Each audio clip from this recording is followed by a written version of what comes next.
Hey guys, thanks very much for joining everyone. Today we're with Rick, of course. If you've been joining over from Rick's channel, thank you very much. I do encourage you to subscribe to him if you haven't yet already at Charger Mopar. His details are on the screen right now. And I'll be here just for about an hour today, but Rick will be in charge for the majority of the session today. And hopefully he'll be on for a good few hours today. But yeah, anyway, how's it going, Rick? Pretty good, pretty good. It's a great morning so far, even better now that I'm with you.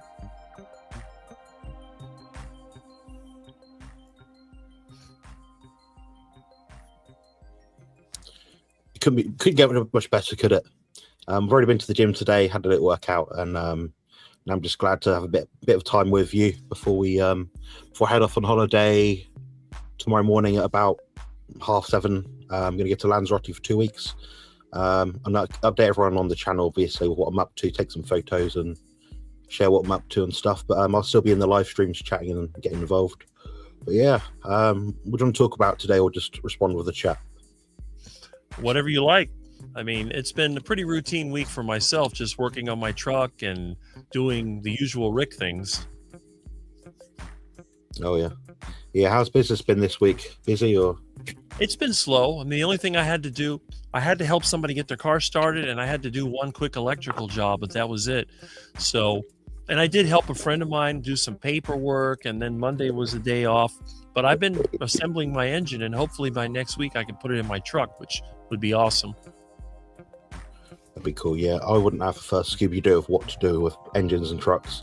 You'd probably end up with something upside down, and me with a broken head. There we go. I seem to be good at mechanical things. I've always been able to fix almost anything. Yeah, it's what you're kind of trained in, though, isn't it? Like, I know you trained in like electrical work and engineering, things like that. So it kind of goes hand in hand, I'm guessing. It's possible. It's just I learned this stuff on my own. But yeah, my degree is in electrical engineering. And the only thing I ever did with that degree was teach classes. I never really used it in industry. But a lot of the other things I learned, just trial and error. Yeah, well, you're still here now, and you're still eating, like 4 or 5 pounds of meat a day. So you seem to be sustaining yourself pretty well, all things considered. And especially with that heart attack diet of yours. So all good. That's true. And I'm still getting low blood pressure, so I think my heart attack diet is failing me. Yeah, you're almost too healthy, Rick. So just watching the chat earlier, and George was saying about, the Great British Meetup over here. And I think George Goodenough was absolutely correct. You're going to struggle to find a bed that will fit you. When I was in hospital 2-3 weeks ago, something like that, and the beds are dire. So I had like the ultimate NHS Supreme Elite Deluxe bed, like reclining everything in it moved. It was like brilliant, but it was so damn short. So I was lying there, and each of my legs was like scissored over each edge of the bed frame.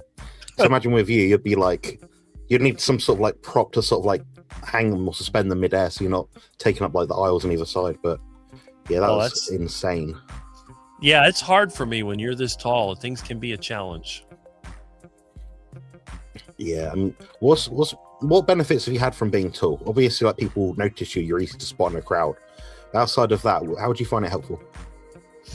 Well, I can reach things without a ladder. I have shelves in my house. I never have to stand on anything. I've done carpentry and I've done repairs where I didn't have to stand on anything. When I work on my truck, I can reach right into the engine. I mean, there's a lot of advantages. Also, people do tend to get out of my way when I'm walking, but the disadvantage, as long as I stay off of aircraft, I seem to be okay. A lot of the cars are a tight fit, but my vehicles are fine. And you know what? In my normal life, I don't even think about how tall I am. It's only when I go to work for someone or I go to the store, then I realize I'm tall. Or if I go to a meetup and they take pictures of me and I go, wow, I'm taller than Dr. Baker. That's pretty much a wake-up call. Yeah, I met Dr. Baker, and he was he's a very tall chap. I had some photos of him online, but yeah, he's got a certain presence about him. So the fact that you're taller than him tells me when I eventually meet you one day, it's going to be like, oh my god. But yeah, we've got a question in the chat. You might be able to help me out with this one, actually. So Jason916 has asked, Jonathan, I suffered a ruptured disc on the 1st of You Americans write things around the wrong bloody way. It annoys me like crap. But I'm guessing it's the 30th of January. My reading's correct. And still healing. Any recommendations to advance healing? When can I start weight training again? Thanks. Honestly, if the question is directed towards me, I'm guessing. Obviously, I want Rick to chime in as well. He's kind of all beef for me, obviously, but the fact that you trust me with this over your doctor is quite interesting, guys. It speaks volumes about the knowledge of general practice in healthcare in, I'm guessing, the US, based on how they've written the date and the month. So, yeah, I mean, how long? I couldn't say. Usually, best indicators are your instincts. So, if you're hobbling around the house, you're holding to the rails, down your stairs, yeah, forget about it. You're not going to be sort of lifting heavy weights in the gym. What I'll probably focus on doing, it does depend on where the ruptured disc is happening. If it's higher up the spine, perhaps in the neck, the cervical area, perhaps, yeah, you're probably fine with lower body training, I'd imagine. But I just try and emphasize not doing any axial loading, so any spine compression. So that might mean rather than doing a squat, for example, on your neck, you're going to be doing a leg press, for example. If even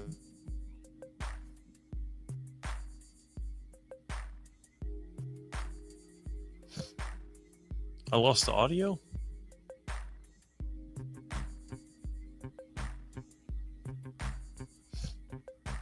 I'm not hearing anything. I don't know if your video froze or what happened. I heard this background music too. I think it's going slow. Oh, there we go. There we go. You're back. Did you hear any of that, or? It was like dead, and I hear this background music. Oh, the background music's for the ambience, but I can turn it off if it pisses you off. Oh no, okay, so that's normal. It came on. I'm not sure what, but yeah, the voice went off for about 30 seconds. Okay. Yeah. I'll rehash it again in case it didn't go through. So I'd probably emphasize lower body training only. If it is higher up the spine, perhaps in the neck, the C area of the spine, the cervical region, you might be able to do just leg extensions and leg curls, and I'd theorize that would probably maintain or build as much muscle mass as what you probably could do with leg press. That's just been my experience, but I would emphasize the fact that you do have to train hard with those movements. For example, if you go from doing squats, leg presses, leg extensions, leg curls, abductor, adductor machines in the gym, then you sort of knock off all the sort of the spine loading things. You probably could maintain a lot of the muscle mass that you've got with the leg extensions, leg curls, but just emphasize that you would have to be training them very hard. So momentary muscular failure, to the point where you can no longer lift the weight safely without using inertia or your own body weight or momentum sort of thing. I'd definitely be conscious of lowering the cadence and repetition speed. So that means rather than doing, say, 1 or 2 seconds up, 1 or 2 seconds down, I'd personally suggest up to around like 10 seconds. 5 to 10 seconds in either direction would probably be quite safe. Means you're still going to be activating the muscle fibers. Means you're going to be focusing attention on these muscle groups rather than using momentum. And anytime you use momentum, guys, it shifts the kinetic energy in terms of like where the force is being placed in the muscle group. I know myself, if I'm doing, for example, a leg curl, so using my hamstrings to flex the lower body, I know if I rush that, my spine's going to be a bit more compromised in a sense. So definitely slow down the repetitions. I'd emphasize using things like isometric training, so like holds, like static holds. So it might be that rather than just doing the full rep, if you're worried that your spine might be twisted or aggravated by the emphasis of or the premise of holding yourself in the seat, you might benefit from just doing the hold of the exercise. So tucking your legs during the leg curl and just holding it for like a minute, 90 seconds maybe, to find a weight that you can use to lift that safely and just sort of get to the point where you can no longer lift it safely or hold it safely beyond about 90 seconds. And that should be quite safe. If what you could do is you wanted a staggered approach, you could perhaps do a 90-second hold, then the week after or the next session do an 80-second hold, then a 70, then a 60, then a 50, maybe a 40-second. Probably the shortest duration I'd probably use, and that's a way of incrementally adapting the exercise volume or duration, but still getting a progressive overload in a sense. But yeah, if you could give me more details, Jason, might be able to give a bit more advice, suggestions in that kind of regard. But what do you do, Rick? Say you're going to the gym, you've ruptured your spine or a disc somewhere. What would be your first, top 3 tips, maybe? Well, I know from my own experience just with work, if I've overstressed some part of my body, I'm going to try to avoid using it until it starts to feel a little better. Like, for example, if I was trying to put, like when I did the engine block on my engine stand and I'm lifting it up, and next thing you know, I've got a little bit of a strain towards the back or something like that, and it doesn't feel right. What I'll try to do is avoid that particular movement, and I'll do something else. So if you're in the gym, I know you use machines a lot, because with the machines, you can get better control. And you're the person that I think is the authority when it comes to spine issues, because you have so many spine issues to deal with, and you're able to maintain a great physique by using targeted exercises on the right machine. So really what I would say is nothing with momentum, nothing where you're throwing things around or moving uncontrollably. Try to maintain a relatively steady position, and then just concentrate on the parts that are not injured. And obviously, sitting around doing nothing doesn't help, because everybody I know that's tried to sit gets worse. So if you can do other exercises, legs, arms, you could maybe pull downs, whatever, as long as you're not putting pressure on that back. I think that would be the main thing to avoid, because I know when you're dealing with lower back, which a lot of people have trouble with, even sitting in the car the wrong way and trying to get out can aggravate that. So I think as long as you put your mind to avoiding unnecessary stress on that part, you should be much better than someone who doesn't do anything. Absolutely. Yeah, that's solid advice. Jason here has mentioned that it is his lower back, so I can probably give a bit more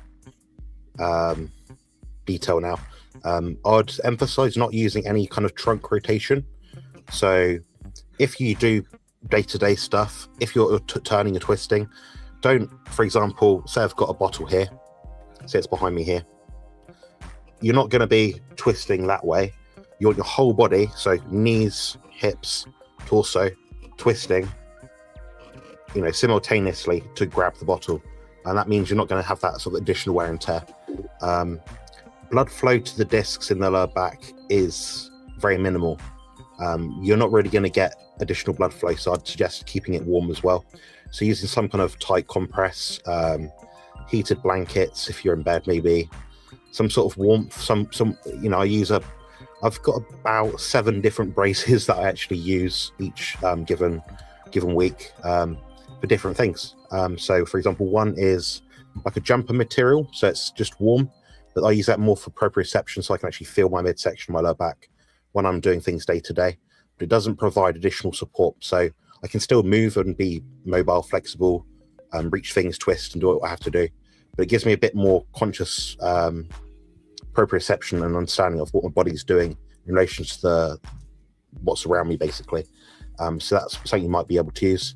But I'd use all these things in a staggered approach. So use the most intensive bracing, weight belt that you can initially, then sort of scale it down as time goes on. So you might use a thick pad, you might use a thinner pad, you might use just a fabric I might try and show you later maybe, but that's probably what I'd use. Outside of that, Jason, what I'd actually suggest you do, send me an email or something. The way you can get that over to me is go to a website. I've got a free ebook somewhere on the link down below, carnivalmuscle.com.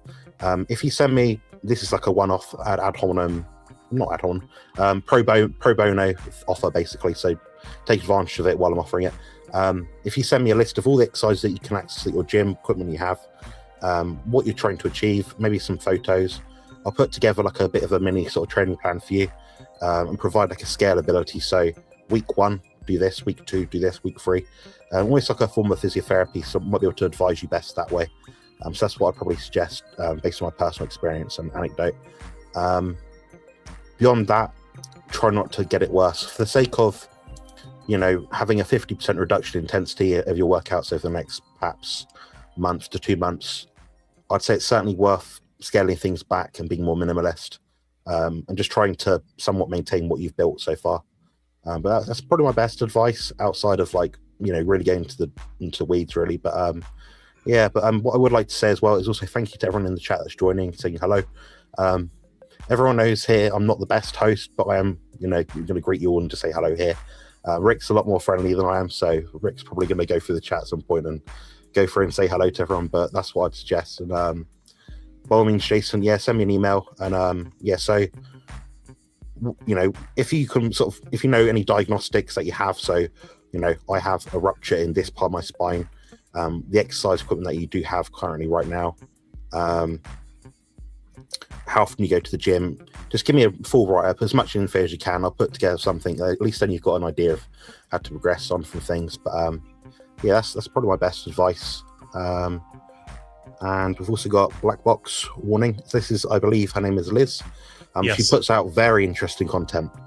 I actually like her content. I don't watch many channels, but I'm subscribed to her and I do watch a few of her videos, and they're pretty cool. The carnivore diet will obviously emphasize an improvement in recovery aspects. I think it's probably the best diet you can possibly really apply for anything like this. The lowest inflammation state you can possibly be in as well. So there we have it. But Rick, do you want to take charge now? You can be in charge of the chat and talk about whatever you want. I'm just here for shits and giggles. Okay. Well, let's see. I don't know. It's supposed to stream on both our channels. I don't know if it has, but it doesn't matter. I seem to have found it, so that's a good thing. And there's a lot of comments here. Let me see. Okay. Jonathan. Okay, we have, let's see here. Here we go. I got to make this display bigger. Okay. Now I can't see the other one. My monitors act a little weird sometimes. Let me see. Go back here. Okay. There we go. That's it. Oh, good. I got it. Excellent. And then we have a comment that says, "You look great," from Jason, and I agree with that 100%. Let's see. I'm waiting for... I'll take any compliment I can get nowadays. Well, you deserve it. Obviously, they're going to give you the compliments, not me. No one's going to say, "Well, Rick, you look great." I've got about the same physique as a flamingo, so I might as well just wear pink and then walk around with one leg like this. So let's see. I'm waiting. Rick, I was at the sauna and the pool today, and you would stick out as one of the fittest people there. Believe me. And this is a leisure center where people go to be healthy and fit and stuff. So you're not doing bad at all, Rick. And the fact is, you still got a full head of hair, which most people don't. Granted. So you've got a lot to be proud of, and it's a lot of it's down to your diet, your way of life. You keep active. So definitely a testament to what the carnivore heart attack diet can do for people. So good on you, Rick. Appreciate your efforts and everything you do for the community, all these hours you put out for making content. You do it for free. You don't ask anything for it. So good for you. Yeah, I appreciate it. In fact, especially since you're telling me that, it makes me feel good, because that's what I wanted to do. I just wish that I could convince more people in my life, although I'm getting more and more people to listen. It's not like it used to be. People would laugh at me instantly, but now they actually do listen. I think the older I get, and my 40-year high school reunion is coming this year. They haven't set a date for it, but I'm going to try to get pictures from that. But my friend that keeps up with these says, "Rick, you are the only person I know that looks almost the same now as you did in high school. Everyone else looks totally different. You won't recognize anybody." I said, "Really?" He said, "Yes." And even he's gotten older. He's got a lot of gray hair. He's a little overweight. But yeah, you're right. I'm one of the very few that just doesn't seem to change that much. And the other thing about me is, you see the way that I sit, my legs crossed, and I don't have any aches and pains whatsoever. I can sleep really well. And it goes to show, you don't have to kill yourself. You don't have to have a super strict diet and exercise all the time and everything. You can just eat the carnivore diet, keep active, keep a good outlook, and you do fine. It's not difficult. Obviously, I'm not taking my life to the next level like Jonathan. Jonathan is basically shaping his physique, because that's a part of his life. Being able to work out, being able to maintain the muscle mass and all the things that go along with it, that's what he does. And he does it despite having serious health issues, chronic pain, neurodivergence, and all that. So he's really working at it. Me, I'm just doing the best I can to survive. I'm eating what I like. I'm trying to meet people like Jonathan and all of you, because I feel like my life improves. Every time I make a connection with another person, I get better and better, and it makes me feel better. Can you imagine? I live alone. If I was just a hermit and I never went out there and tried to contact anyone, I would not be a very good person. I would probably be one of those people that you see on the news that does something bad and whatever. But in this case, people can laugh with me. They can laugh at me. It's no problem. And if I can help other people to change their attitude and maybe enjoy life a little more, that's great. And I'm glad when you invite me and other people invite me. Juliet invited me. They invite me into their group because I have something to offer, and it's a good thing. Yeah, I second that. And I mean, you've been doing this now for quite a few years. I know you've been on YouTube for decades, but in terms of like the live streams now, it's got to be a year and a bit, year and a half, something like that. Yeah. I know you've collaborated with other people as well, so it's just it's nice to have this platform, this space, StreamYard and YouTube. We can all talk about different things, and the funny thing is, as much as I'm a very introverted person, if I leave the house for any reason at all, people always talk to me about stuff.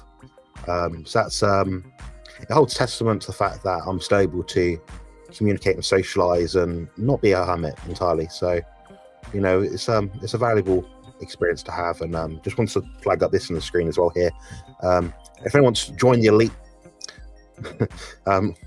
buy Rick a coffee. He probably won't drink it, but he'll certainly take the cash, and he'll be using that to invest into his probably channel, his food, and continue to provide content for people like myself and lots of other people. And you did a very good, interesting ramble the other day. I think it's about 40-minute video, so check that one out, guys.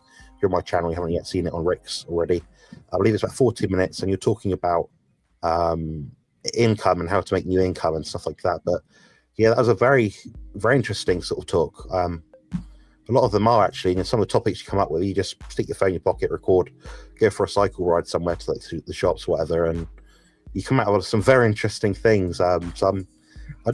This question I have for you actually, do you think that when you're out cycling out and about, do you think that improves your creativity or your thought process? It does. It absolutely does. The thing is, if I was to sit still, like for example, I was in a classroom in school and I'm sitting still trying to listen to a lecture, I will lose interest very quickly. In order for me to learn and to think, I have to be doing something. And it could be anything. Generally, a mindless task. For example, if I'm working, let's say I'm digging a ditch, I can think better when I'm digging a ditch than when I'm sitting. If I'm operating a piece of equipment, I can think better if it doesn't take a lot of effort to do the job. And when I'm riding my bicycle, basically I'm just pedaling and I'm looking around. The sun is coming down on me, and you get different people going by, you get different colors, there's plants, the scenery. My brain works a lot better when I have all of that around me. And I know, like in your case, it's kind of the opposite. You don't want to be out there with all that stimulation. But for me, it seems to work. And it triggers my mind, because as I ride around, I think about, well, I remember this, I remember that, and I start putting it together. And I never rehearse anything. I just come up with ideas. The other time I'm really good is when I wake up. When I wake up in the morning, for some reason, my mind goes into like a loop. And then I start thinking about what I'm going to do for the day, what I did yesterday. And then I come up with all these ideas. So when I first wake up in the morning, I have a lot of ideas. But then when I'm on my bicycle, when I'm outside working, or even like now when I'm around other people, it just seems to stimulate it. And I come up with all of these ideas, and I'm able to start speaking about it. And that seems to be the pattern. Yeah, it's interesting that, and I think you're right. My brain works best when I've got, I guess, like isolation. Like in my head, I don't think of things sporadically where other people do. I'm thinking of this wall is white. I get this wall is white. Then I think of all the things in my brain that are white. I'm thinking of the light that's white. But then it's like distracting. So I have to sort of minimize my thought process when I'm speaking. So my flow charts in my head of the information I put out is very much, I might have 10 different things in my head. There's loads of different flow charts which go down to get to an eventual point. Problem is, if you're watching the stream yesterday, guys, I know Rick certainly was, and a few others in the chat right now, I can go off tangent. You have to sort of redirect me to the point I'm trying to get across, because sometimes I just have so much going on in my head. It's not always relevant, which is kind of annoying sometimes, but I used to in the past live with a lot of anxiety because of it, and it's frustrating. But now I'm in the point where in my life that I'm 30 years old, but I'm in the point now in my life where I just go with it, and people will listen or they won't listen. Harry Sopanos, he does also very long live streams, 4, 5, 6 hours long sometimes. He is very good because he's older, more mature, a bit wise in some circumstances. He's able to piece together a whole story about one thing. So you might say, Harry, tell me about calcium. He'll tell you everything there is to know about calcium that is of any use to anyone in relation to a carnivore diet. Things like that. So that's kind of where I'd like to see myself down the line. And we've got Professor Bart K, who's very much, he's got a very deliberate flow chart. What is the question? What was the answer? How do we get there? We sort of pick up ways of explaining things, analogies, and that's one thing that you're very good at, Rick, is like the storytelling side. You're a very good presenter. I know you're looking for ideas about how to earn more cash and sustain yourself and improve your quality of life in some regards. And I honestly think the way you're going to make that is through your speech, your presentation, your communication, which is excellent. For someone that's, I own the house a lot, I know you live alone. It's impeccable. It's remarkable. So I'm constantly inspired by people like yourself for that reason. Yeah, you've mentioned that before, and I've taken that to heart. That's one of the reasons. In fact, you were one of the reasons why I did the first Ride and Talk video, because you've always said that I've been good at telling stories and explaining things. And when I taught at the college, I was very popular. The students in engineering, when they wanted to take electronics classes, they would always look for mine because, well, first of all, a lot of the people that we get, they're chosen by their paper qualifications. They're typically from other countries, and they may have an accent or a way of communicating that's not what we would normally expect. So when you try to listen to them, some people will make fun of the accent. Now, I've had a lot of professors like that, and thankfully, I already knew a lot of the material they were talking about. But a lot of times people will get lost, and these are even people that have advanced degrees, they have a doctorate degree, and they start to explain something and they lose track. They're doing, let's say they're doing circuit analysis, and they start getting into it, and they lose track of the fact that their people are trying to learn. And everyone's like, I don't understand that. I don't understand that. But when I do the exact same thing, I start off on a basic level and I watch everyone. And as I'm talking to them, I'm watching how they behave. And if I see someone that seems to be losing it, I'll focus on that part of the room. Then I'll look at someone else. And I never really had anyone complain that it was too difficult. And it was the exact same material. I covered all the equations, all the derivations, how to take the measurements, everything that everybody else did, but it was done in a way they could follow along with. And that's the one thing that I've always been good at. I try to relate the way when I learned it, because I have an above average IQ according to tests, but when it comes to learning, I have a difficult time because I can't learn simply by listening to someone tell me. I have to do it. So if I'm going to learn a skill, I need to have some kind of documentation or manual I can refer to, and then I have something I can work with. It's like electronics. Once I get the hang of it, then I can continue from there, and then I can help other people. But a lot of times people, they have this, either they have an ego and they get offended when people don't understand, or they're just unaware of the situation. A lot of the really brilliant minds that I've met cannot communicate effectively with other people because I think they get immersed in the subject they're considering and they exclude everything else out. And I think my skill is that I can multitask on some level, and a lot of times the distractions don't bother me.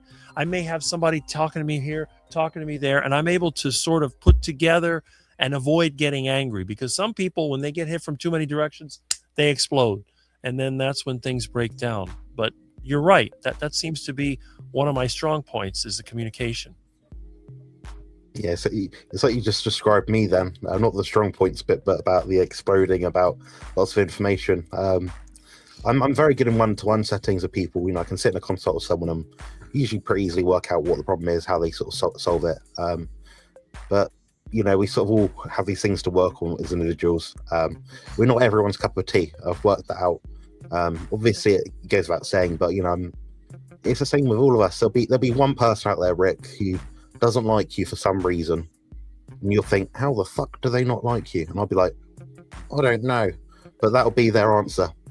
You know, as humans, we're built to be tribalistic, I guess, which is frustrating, but what can we do? But yeah, I wanted to just highlight a super sticker from the lovely Josephine. Thank you very much for that. I appreciate I believe it's 10 Australian dollars. That'll be going very nicely towards my fund to buy. I'm going on holiday tomorrow morning. I'm going to be spending that money towards some interesting flavor chewing gum abroad. So there we go. That's what I'm going to do. And I do love chewing gum, guys. Well, I was also impressed that you've been able to get yourself a new friend, as I saw in your last live stream. So that's a good thing. I know you've been looking for that, and I'm glad that it's happening. Yeah, I'm very fortunate, honestly. He came at a good time as well. He came at a very good time. I must say it's very challenging to meet people in my situation. Yeah, I come across lots of people. You know, I go to a gym. There's lots of young women around there and stuff. You know, but not my cup of tea. Not my sort of people in a lot of senses. People always assume, oh, Jonathan, you must only like the gym bunnies and that. Not really. This is a generality. Obviously, I'm generalizing here, but I find they're quite self-absorbed. Not always, but usually. You might say the same about me, but for me, the gym is very all-encompassing. I achieve a lot with it, and it gives me a lot of life benefit and well-being. So when people say, "Oh, you know, why'd you go to the gym?" My initial thought isn't, "I want to be the best crippled bodybuilder there is." It comes to mind, yeah, but the main thing is I enjoy the focal point of having like a passion just to work towards. So it could be anything. If it could be checkers, for God's sake, I don't know. But it just happens to be that a gym is all encompassing because it means, you know, when I go home, I'm monitoring my diet. I'm trying to find the best practice to get the best result out of the gym, analyzing what I'm doing constantly, and that's what a scientific mind requires in order to thrive.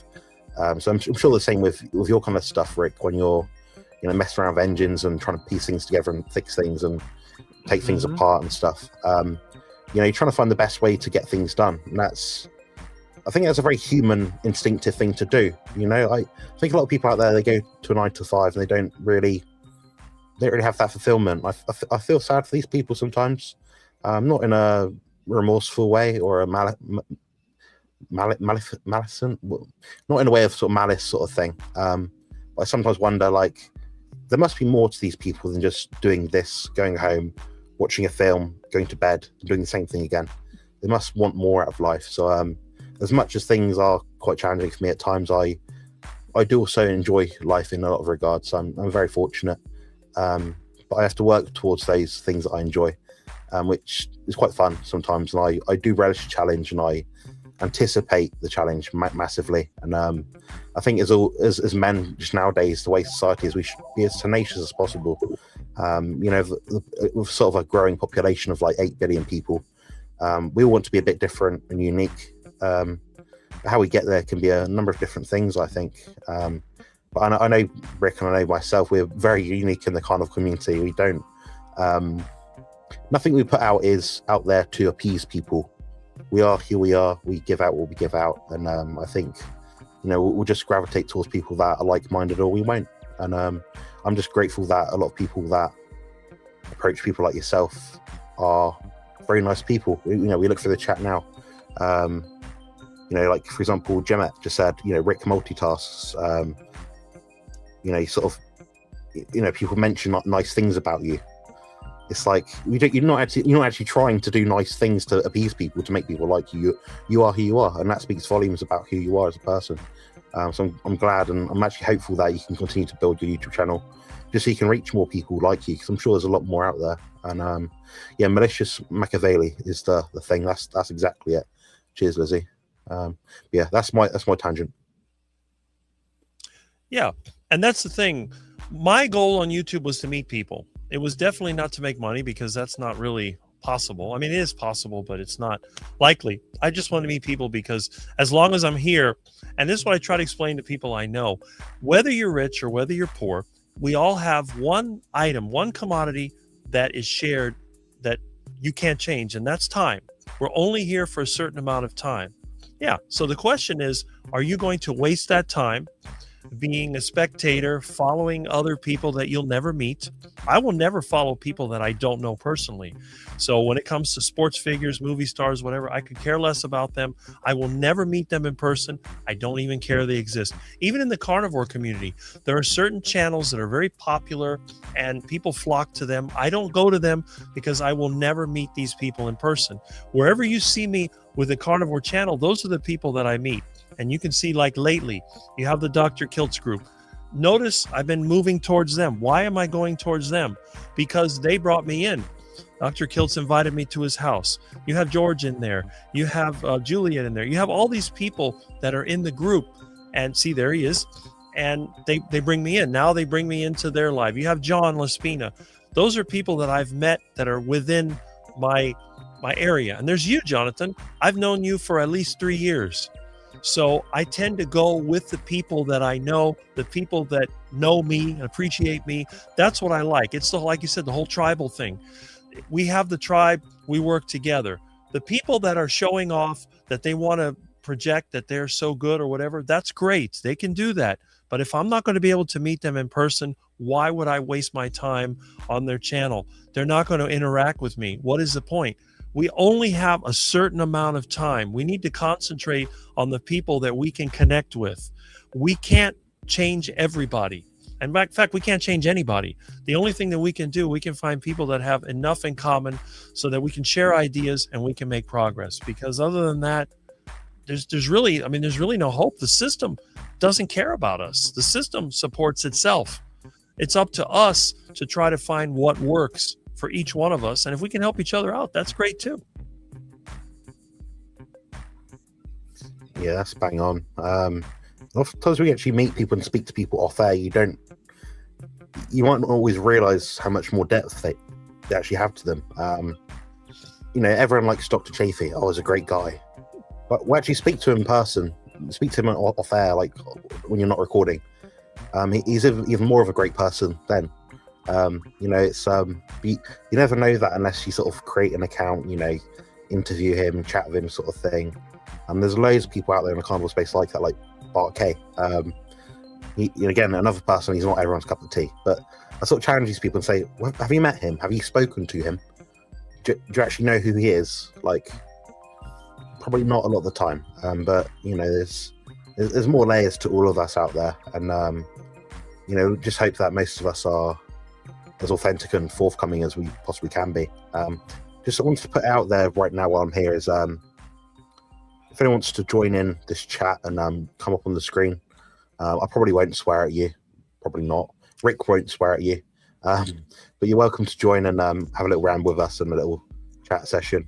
If you just want to come on and just share experience on the carnivore diet, or ask me a question or ask Rick a question, if you want to hash it out, go for it. Now is your opportunity. So yeah. It's interesting. Between the two of us, we cover a wide range of subjects. So when you have Jonathan and you have me in the same place, there's a lot of experience here. So it's nice if you can take advantage of it. Yeah, I've lived a lot of lifetimes for a 30-year-old.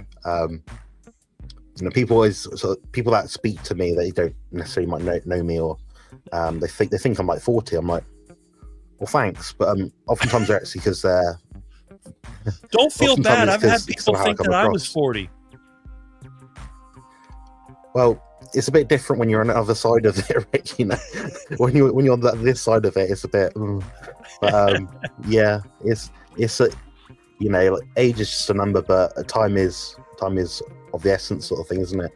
And we can't go buy back time. So I don't anticipate living to 90 like a lot of people out there right now might. But I can live a good life, all things considered. I'm just going to bring on a lovely guest from the screen, which might actually be the first or second time I've been on the screen with him at one point in time. we've got the delightful Thomas from Hey. Target Prime Rib. What's going on? Not much. Just figured I'd pop on before I leave in about an hour or so. So yeah, same Nice old, one. same old. Yeah, I was talking to like some interesting gentleman earlier today. So that was.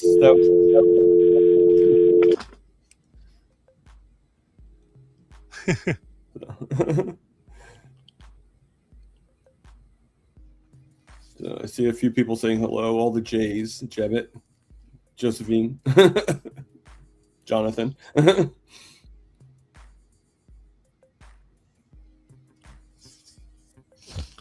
Well, I'm glad that Thomas is going to get some time to have a little meetup. You Yeah. know, I mean, Thomas is like me; he doesn't have a lot of money, so those few meetups that you can get, you'll remember them a lot longer than like somebody that goes to a lot of meetups. If you happen to be someone like one of the carnivore doctors that goes to meetup after meetup, you may forget about them. But for me, I remember Tampa really well, and I remember Dr. Kiltz's meetup, and it'll be the same way. Hopefully, we'll get to meet later this year in Tampa again if I'm able to go.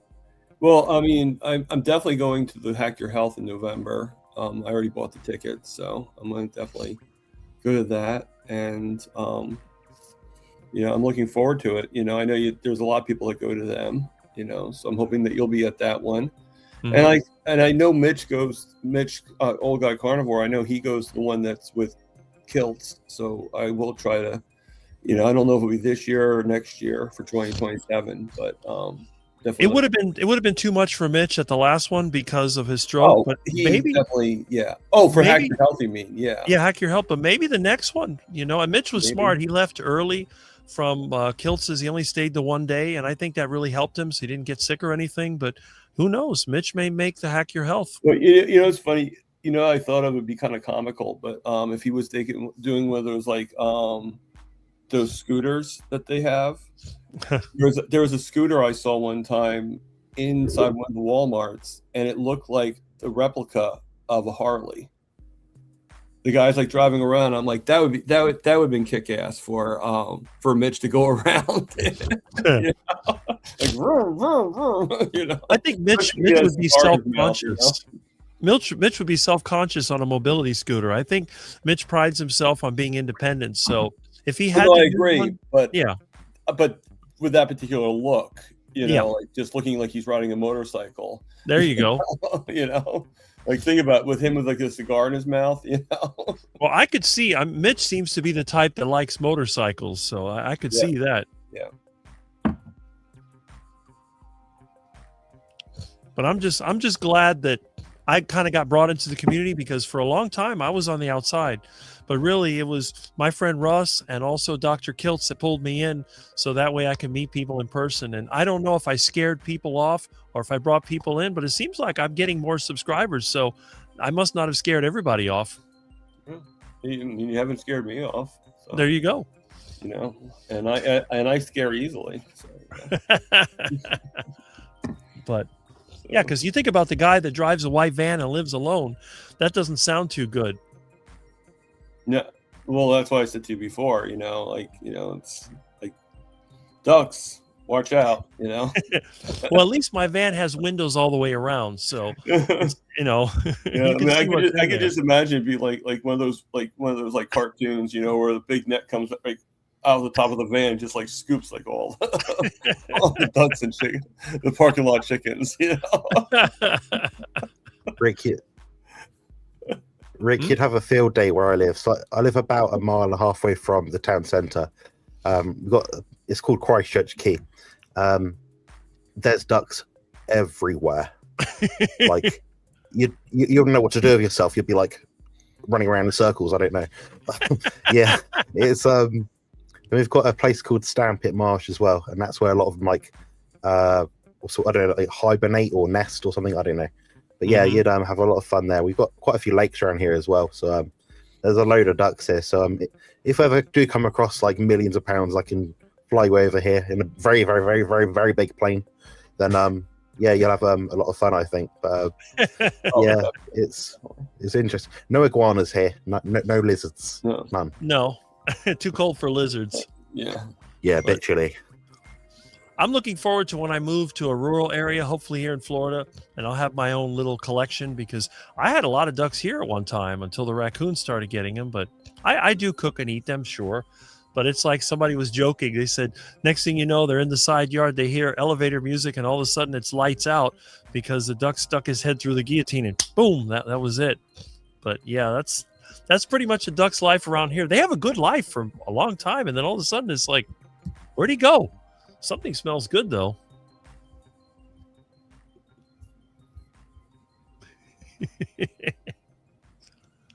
Let's see. What's going on with you then, Thomas? What have you got? What have you got next plan for your channel? Are you doing more interviews, or what's going on? Well, yeah, no, I'm doing interviews. I usually do them today, but I'm going to a small mini meetup today in the same state that I'm in South Amboy, New Jersey.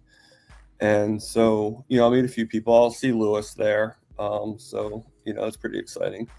And then, so my live's going to be tomorrow instead for this week. So I'm going to be interviewing Miss Laugh a Lot, Nikki. So, it's going to be good. And I'm just going to start doing them. If I can, I'm going to start interjecting them into Wednesdays now, just to get a few more in there. So I'll have another one on Wednesday with, Okie Edens. He was actually on Juliet's channel the other day. I don't know if you saw that or not. Because they keep on saying about them being cousins because of the last name being the same. And then, it just keeps on going. And I know I have you going to be on my channel next month in a few weeks. So. That's right. Yeah, I knew it's in my diary somewhere. I can't remember exactly. Well, I'll send you like about a week before because I'll need a picture and stuff like that. So I always send about. Like when we get closer, I'll be like, hey, just whatever spiel I say, like, hey, I'm excited that you're coming up and everything, So, yeah. Yeah, I don't get around to watching that many of your interviews. What do you do? Is it more just like an intro, ask some questions, or what is it? Not really. Just kind of like we just talk, just chew the fat, and you just tell your story. I just give you a good platform, and I think the platform I give is a lot, because it's more than an hour. I give you more than an hour to talk, and whatever you want to talk about. If you want to talk about your, that. You have a new duck recipe for Rick, then we could talk about that. That's, it's totally up to you. But yeah, I just like to hear the different stories that everybody has. And, it's amazing how a lot of people think that their story isn't that great, but I think everybody has some potential of a good story, And yeah, definitely. I've heard some really bizarre stories. Like, oh yeah, I think my carnivore story kind of started unintentionally, maybe 18 years ago. That was like the first time I did a carnivore diet. Okay. No, I haven't been carnivore for 18 years or anything. Well, no, but still, that was my first. Yeah. Right. Yeah, that's my first kind of introduction to it. I did basically a diet of tuna and egg for like 5 months. I got mercury poisoning, didn't sustain it very long. And I was in and out of carnivore for maybe 6 years, over the past 6 or so years. But yeah, I'd say I've been carnivore for over 6 years at this point. And it's been pretty decent. I'd say pretty decent, quite haphazardly, kind of a bit like loosely. But yeah, I don't see a better option, to be honest. I can't think of a day when I'm going to be like, oh, the science has said this, anything else other than carnivore diet, therefore I'm going to change it. A bit like Rick, like regardless of any information that come out, I'd probably still follow the diet. And if 5 years, 10 years down the line, everyone come out and said, oh, we've been following the carnivore diet and we've all got this random blood marker which is elevated, I'd say, oh great, well, I don't want to live like crap because I know what it's like to live like crap. So it's right. yeah, a lot of interesting stories. I agree. So yeah, yeah, I mean, well, it's interesting because even if medical science came up with some excuse as to why the carnivore diet was not beneficial, what I would tell myself is, well, how am I still here? How can I still exist if this diet is so bad? And I don't even think about trying to be healthy. I just do what I need to do to get through the day. and I eat the carnivore diet. It works for me. So even if they came up with something saying, well, this or this marker, I'm like, I don't care. I mean, I'm almost 60 years old. You realize in less than 3 years, I'm going to be 60 years old. How many 60-year-olds can do what I do? I don't think I'm going to fall apart in 3 years. I mean, it's possible, but it's unlikely. So if the carnivore diet's so 60-year-olds that can do what you do, or 40-year-olds. But that's what I'm saying. If the carnivore diet is so bad, how can I be here? And that's what I've come to realize. It's like, I thought I was going to get a heart attack. I checked my blood pressure to see if I was going to get, high blood, never went up. And I got lots of energy. You see the way I ride my bike, I ride like a maniac and I don't get tired. I would think that if the carnivore diet was harmful, I would have problems. And considering how skinny I am, you should see some of the heavy objects I lift. The engine, my diesel is not light, and I'm lifting this head. Thing's got to weigh a couple 100 pounds, and it's like, no problem. I lifted the drive motor from my friend's Bobcat. That's over 300 pounds, and I just had it in two hands, and I was picking it up on the table. I mean, it was heavy. I mean, it felt. I had to kind of, but I got it up there, and I didn't get hurt. So it's like, how can that be? The carnivore diet can't be bad. Yeah. That's my idea. But they're still going to keep on trying to prove that that's problematic. I mean, that's just what they do. I mean, even with all the proof and all the evidence that we've all shown, there's still going to be people who are like, and they contradict themselves a lot of times when they do. It's just... I have a few battles online. I'm obviously part of the carnivore community. I'm in somewhat the GLP-1, Wegovy, tirzepatide, retatrutide community online, and also like the bodybuilding community. The bodybuilding community is the hardest bastard to get involved in and convince. I've literally had interviews on my channel with bodybuilders where I've said, here's the evidence about cholesterol, what it does and doesn't do in the body, what the markers mean, don't mean. This is why you shouldn't worry. They sat there and said, oh, fair enough, I see a point of view. Yeah, makes sense. But just to cover bases, I'm going to try and keep my cholesterol in range. I'm like, obviously, you didn't hear what I just said. Did you hear what I just said? It's I tried to approach it from a non-arrogant perspective, a very scientific kind of perspective where I can. But it's like they just want to believe one thing because they always believe one thing, and it's, you sort of look at it and think, they're still making content saying cholesterol's bad and you need to keep these numbers in range. And I'm like, okay, based on what? Then they don't reply to your comment or whatever. And you're like, there's all these bodybuilders out there who are in a better state than me in terms of physical health wise.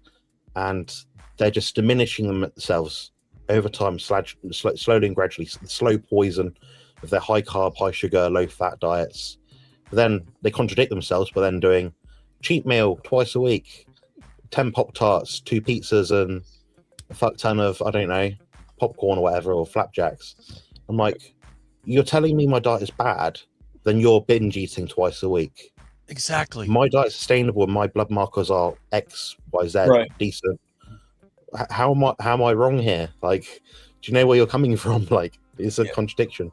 So and I agree with the cholesterol thing because, I'm sure you guys remember me burning my nose, on Thanksgiving, and it healed fast. I mean, like within a week, it was all healed, and I contribute that to the extra cholesterol, the more cholesterol, because I haven't been taking it out of my body. I eat all the stuff that we're supposed to eat. My cholesterol is higher, so I think that's what cholesterol is. It's for healing. I mean. So I mean, a lot of people said to me, that's not our community. It's like, well, oh, we were taking some vitamin E lotion and stuff like that. Yeah, but I don't think that's the reason my nose healed. You got to think, Thomas, is women out there. I say women just because it's a generalization, but women out there using all these like topical vitamin E creams and oils and extra special vitamin C, hyaluronic acid serums and whatnot. Yeah, they probably work to some degree, but if they work that well, why are they still using them year on year on year on year? Oh, of course. The point of the carnivore diet is you follow a carnivore diet, that's your baseline. and that is the default. That's the staple. Then everything else is just supplemental. You can't say that about many things out there that are just proficient in giving you a certain outcome over a longer period of time. They work, then they don't work, then you got to cycle off them, blah blah blah. And the thing is yeah, the thing is the lotions and stuff like that. That's topical. Even if you are curing something, you're just curing like the top. But the cholesterol thing is going internal. That's coming from inside out. That's like healing the inside. That's healing the whole, all the cells in your body. So yeah, I mean, that's how skin does heal. It's the thing. Skin heals from the inside out. It's not right. People think the idea of a plaster is a plaster. It tapes things up. It doesn't heal it. These collagenous tissues have to bind. Your DNA is what tells those protein structures in your skin to do a certain thing. Think about this. Doesn't make sense. I work outside. I work in the sun. I work on equipment. My hands should be very rough, but they're not. Why not? Well, I have lard, tallow on my skin. I have it in my hair, and I think it protects me. And I mean, look, if you look around, you can see. Yep. Look around my neck, for example. There's no wrinkles or anything in your neck. It's very, very tight. I don't have any like sagging. And most of the guys my age, they have this little turkey neck that sags down. I don't have that. I don't have, a lot of the guys, they get the bumps under their arms and stuff, and it's all wrinkly. I don't have that either. I have the skin of someone in their 30s. And I see, look at Jonathan looks good too, but of course he's 30. What I'm saying is there's not that much difference between us. See? Yeah. Obviously, I'm more aged than most people because my life's been damaging. Compared to most people my age, like my teeth aren't rotting, my skin's not falling apart. My skin heals quickly if I cut myself. My teeth are crooked, but they're strong. You should see the way I eat meat. I chomp on bones. I pull the meat with my teeth. I don't have any pain. My friends, they have bleeding gums. Their teeth hurt. They're sensitive teeth. I chew on ice. It doesn't bother me. Oh, yeah. If carnivore diet was so bad, why do I feel so good? And I'm the example of a person who doesn't do deliberate exercise, who doesn't take care of himself. All I do is eat the carnivore diet and work and sleep, and that's it. Now, like Jonathan also mentions light and having the correct light. Yeah, there you go. Beef tallow, correct light at the correct time of day. Beef tallow. And the thing is, I never thought about any of that. But you'll notice I have incandescent lights. The lights are dim at night. I go to bed by 10. I do all the things that people are talking about now, and I did it instinctively. And I think a lot of it just kind of went with a carnivore lifestyle. There you go. Yeah. You got the red light. It does what feels good to me. That's the main thing.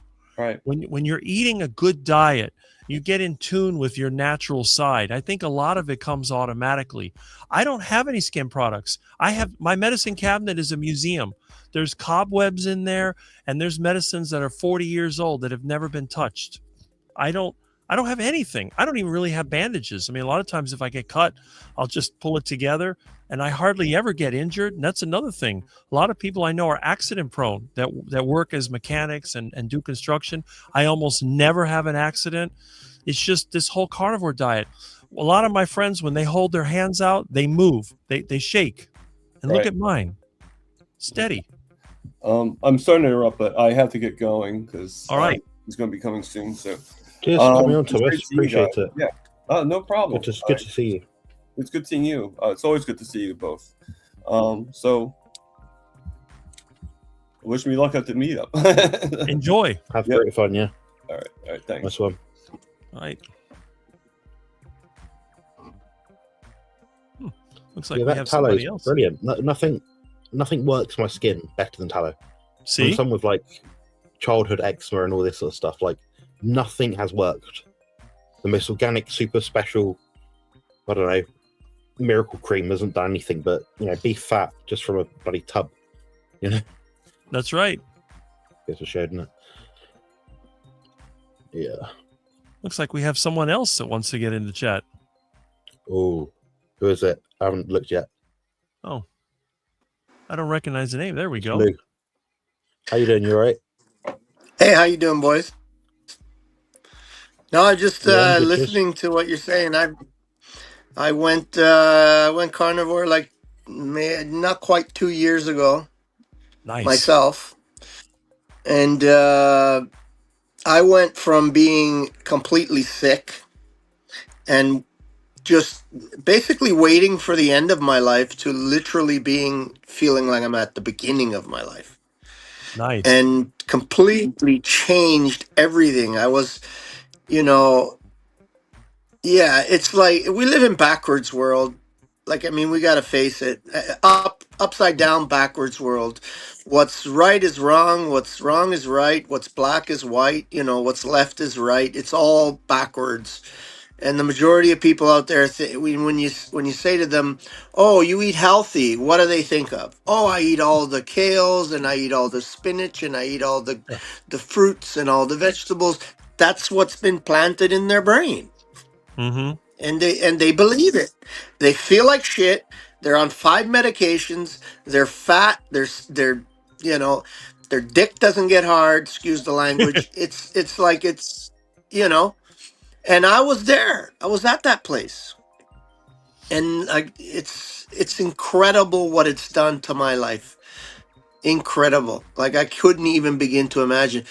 It's I watched my father die. He was 86 years old. He lived a fairly long life, but for the last 7-8 years, he had a stroke in his late 70s, or 70 or something like that, 75, 73. I don't know what it was exactly. Last 6 7 years, maybe 8 years of his life, he was like a prisoner. He couldn't do anything. He Mm-hmm. could barely stand up because he would get what do you call it, vertigo, and fall over. So he was literally a prisoner in his house. Went from an active man that went out all the time, and we had a farm north of Toronto, and he would go spend his days there and come home, and to being literally a prisoner. And I watched him slowly die over 7 8 years, Mm-hmm. and I said, no, there's got to be, there's got to be something else. I don't want to die like that. If I got to do that, I might as well, end it myself. And that's when I started looking for solutions. And that's when I came about this idea of the carnivore diet. And, I was already on 2 medications for diabetes. I was getting boils on my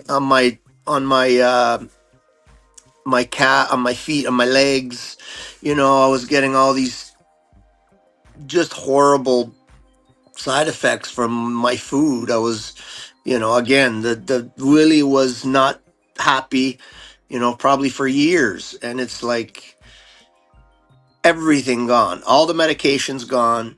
When my doctor said he had me on 2 medications, one for diabetes and one for high blood pressure.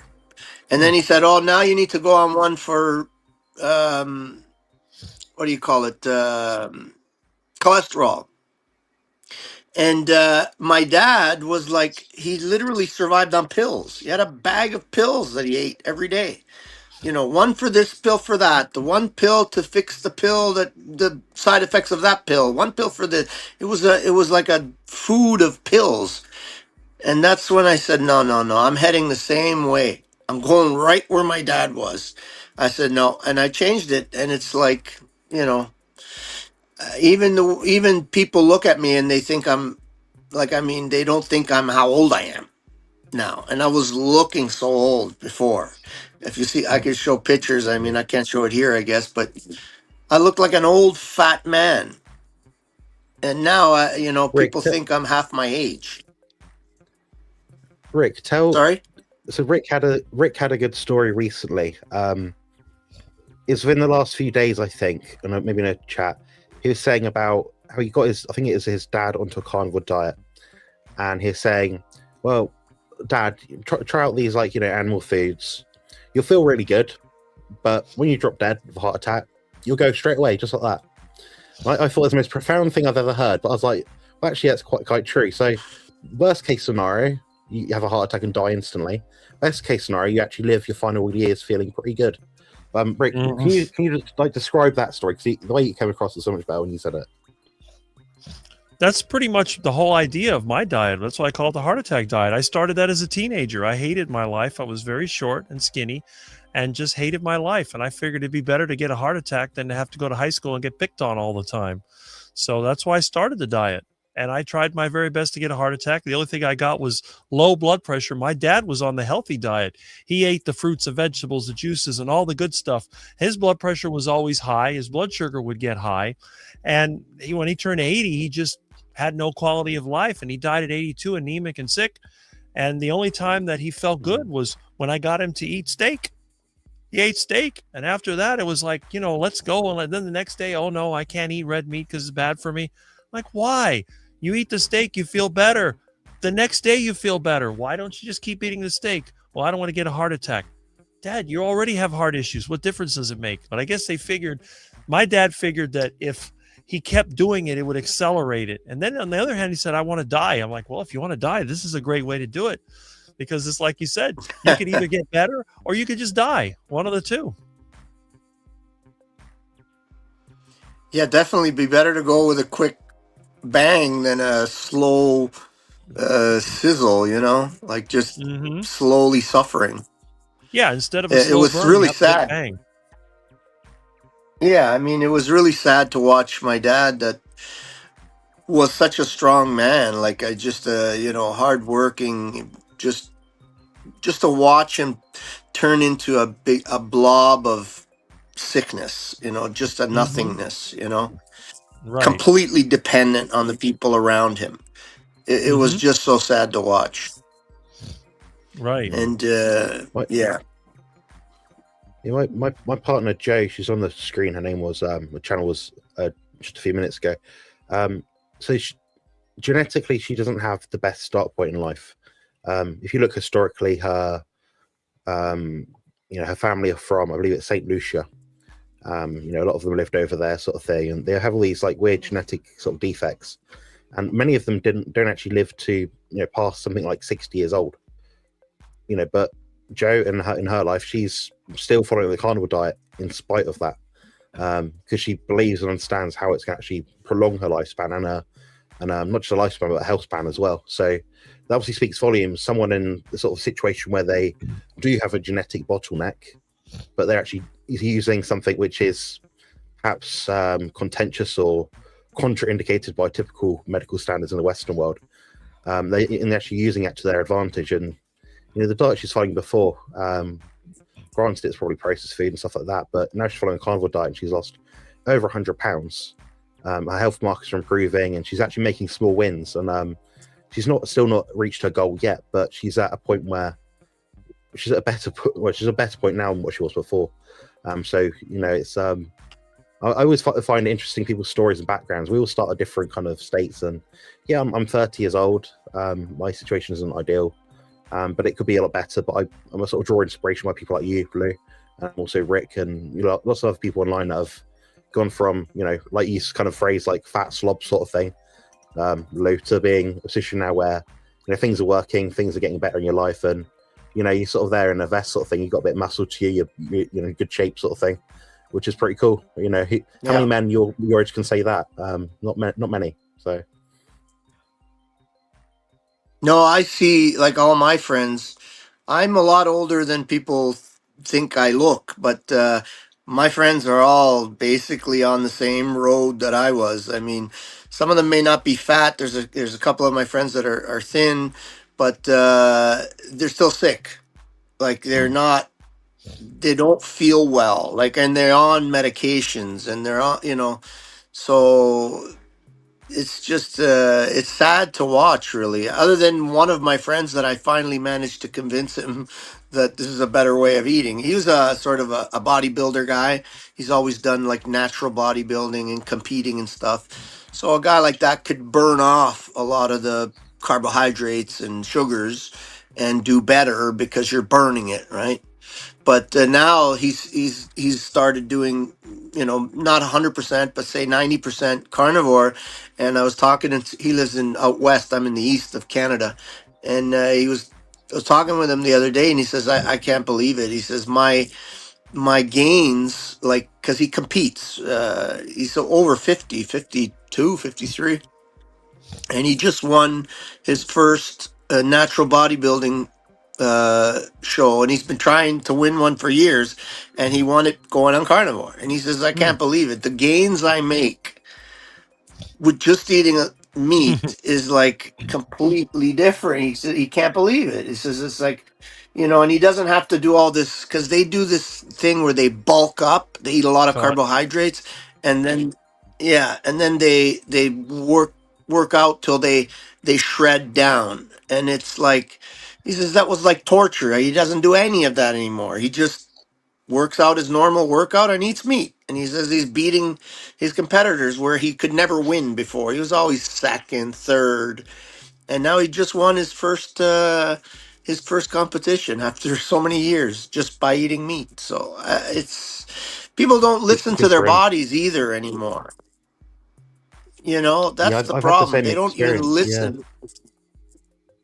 Yeah, my weight barely They keep budges between an off season and pre-contest phase.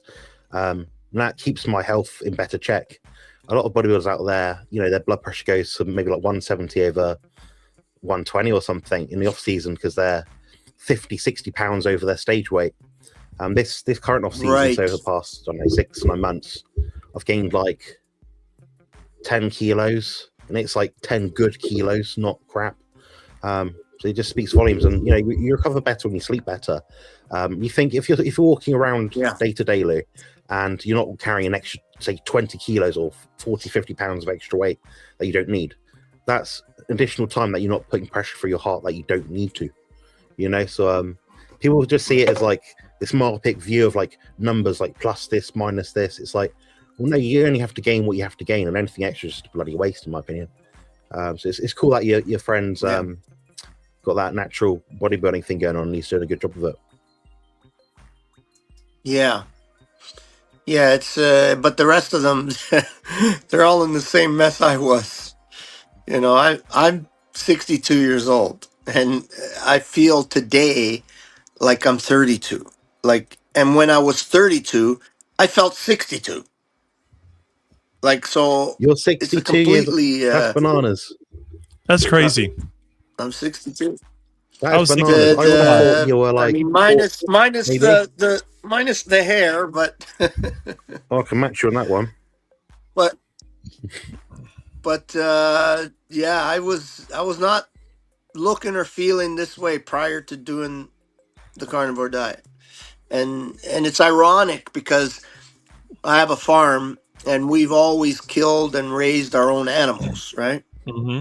I'm actually making sausages right now from a couple of pigs I Nice. have, and we've always raised our own meat, good meat. We have cows, everything, and I used to eat crap from the freaking grocery store. I'd still eat my meat, but I would always try to, minimize it because it was in mind that it's not healthy, right? It's not. Right. Don't eat too much red meat. Don't, all this bull. Don't eat the fat. Man, if I showed you the amount of fat I eat today, it would make a normie's mind explode. Mhm. It's like my diet is probably 80% fat. I mean, That's good. You need that fat. You need it. And I do so much better. So if I feel better, why would I stop? I mean, There's if you look makes no like that at sense. 62, that's very impressive because I figured you were 45, and Yeah, I thought that's the same. Yeah, most. amazing. Yeah. I mean, I've got the Italian blood. I mean, it keeps me from getting gray. Even my dad, he didn't get gray till he was like his mid 70s. So I guess it's that Italian blood that keeps us from getting gray. I still got a few gray hairs, but nothing like, different cultures gray sooner than others, right? And it seems that southern Italy, people from southern Italy, that's where I'm originally from. I was born in Canada, but it seems that subset of group maintains the color of their hair longer for some reason. I don't know what it is, Mhm. but that helps. If I had gray hair, obviously I would look older, but I mean, you see people that have gray hair when they're 25, 30 years old, they Yeah. start getting gray hairs. I mean, I don't necessarily think that's a sign of ill health. I think it's more of a an ethnic or regional type thing, maybe. I don't know. But you know, even though I never had the gray hair, if I pulled up pictures of myself, that's what I was. I was a fat old slob. Mm-hmm. You know, looked like, you know, wake up in the morning, it'd take me 2 hours just to move my knees Oh, and just to squeeze my hands. The inflammation that I had in my hands, I wake up in the morning and it's like my hands were twice the size, and I'd have to work them just to get them to move. And that's like gone, completely gone. It's mind blowing, but That's good going. people say that you could do the same thing with the vegan diet. I don't No. particularly believe it because no.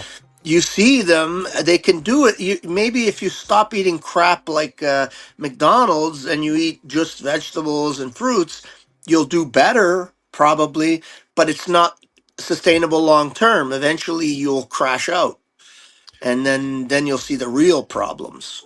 I have a So, friend who grew yeah. up as a vegan, and they ate all the healthy foods. But by the time he reached his 40s, he started falling apart.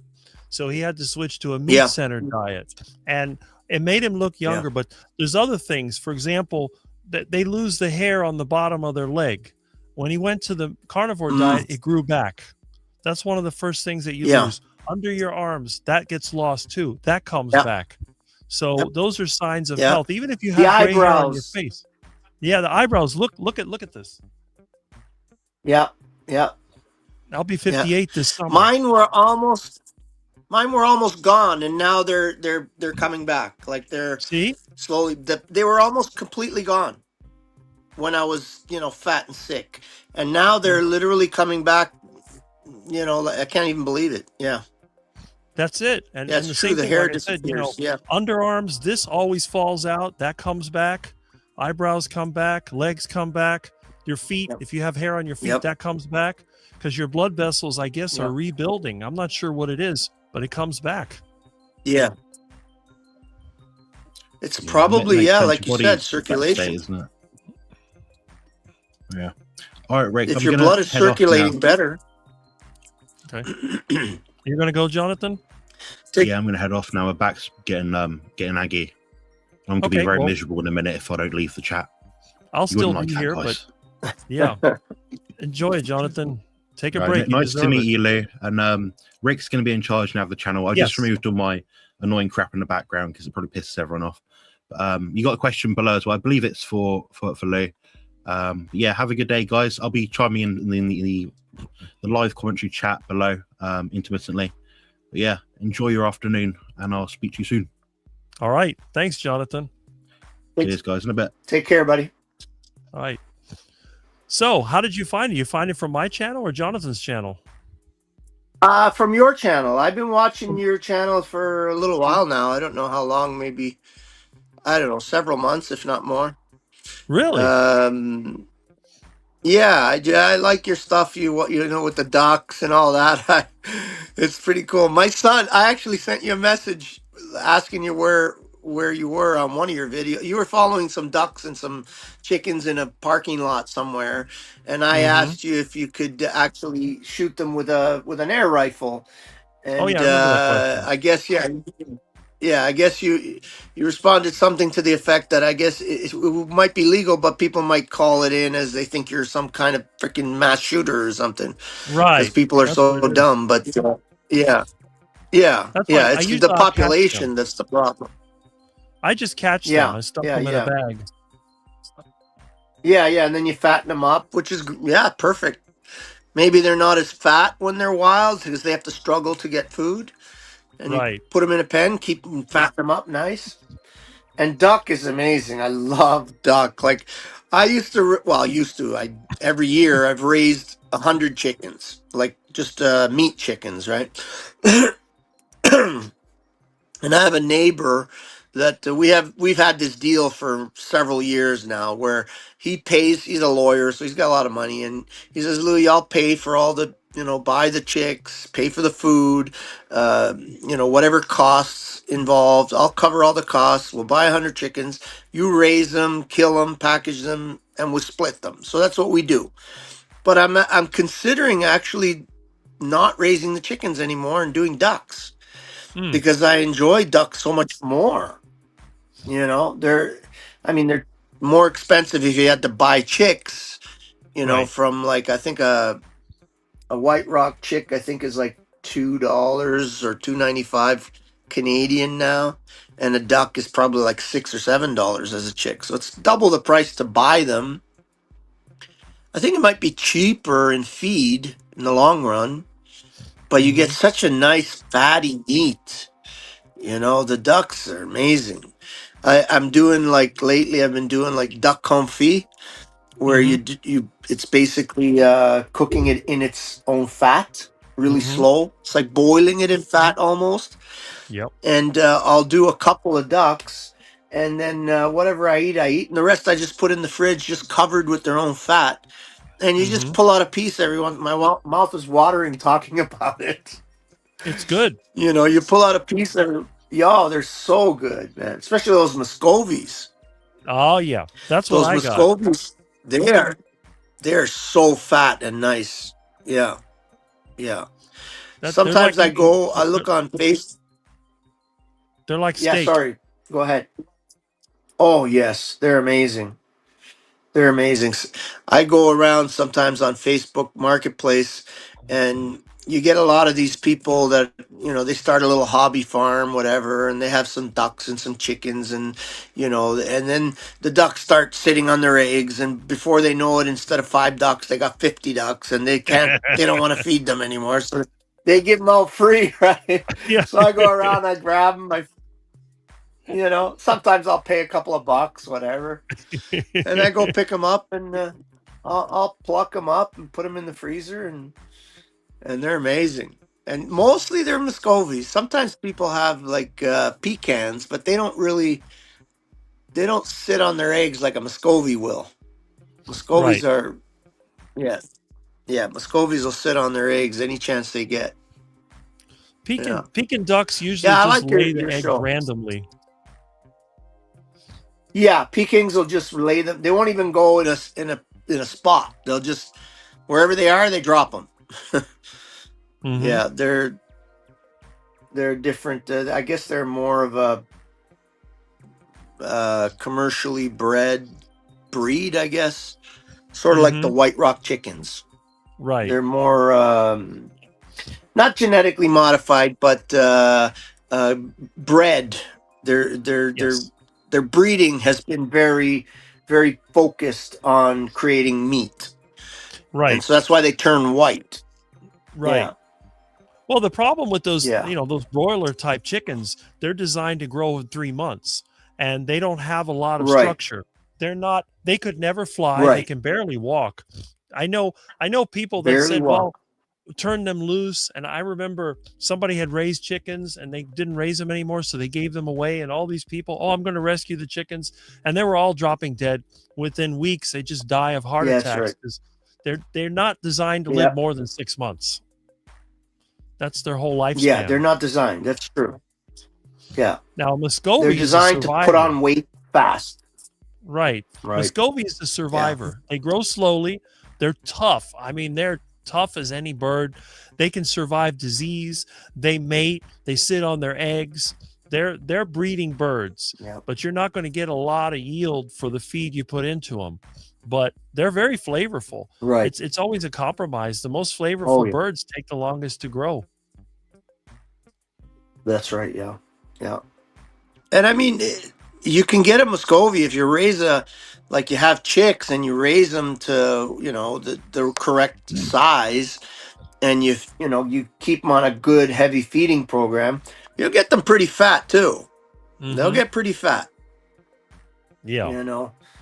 I don't raise ducks anymore, but I'm seriously considering getting back into just raising ducks instead of chickens. They're so much Mm-hmm. better. So much better.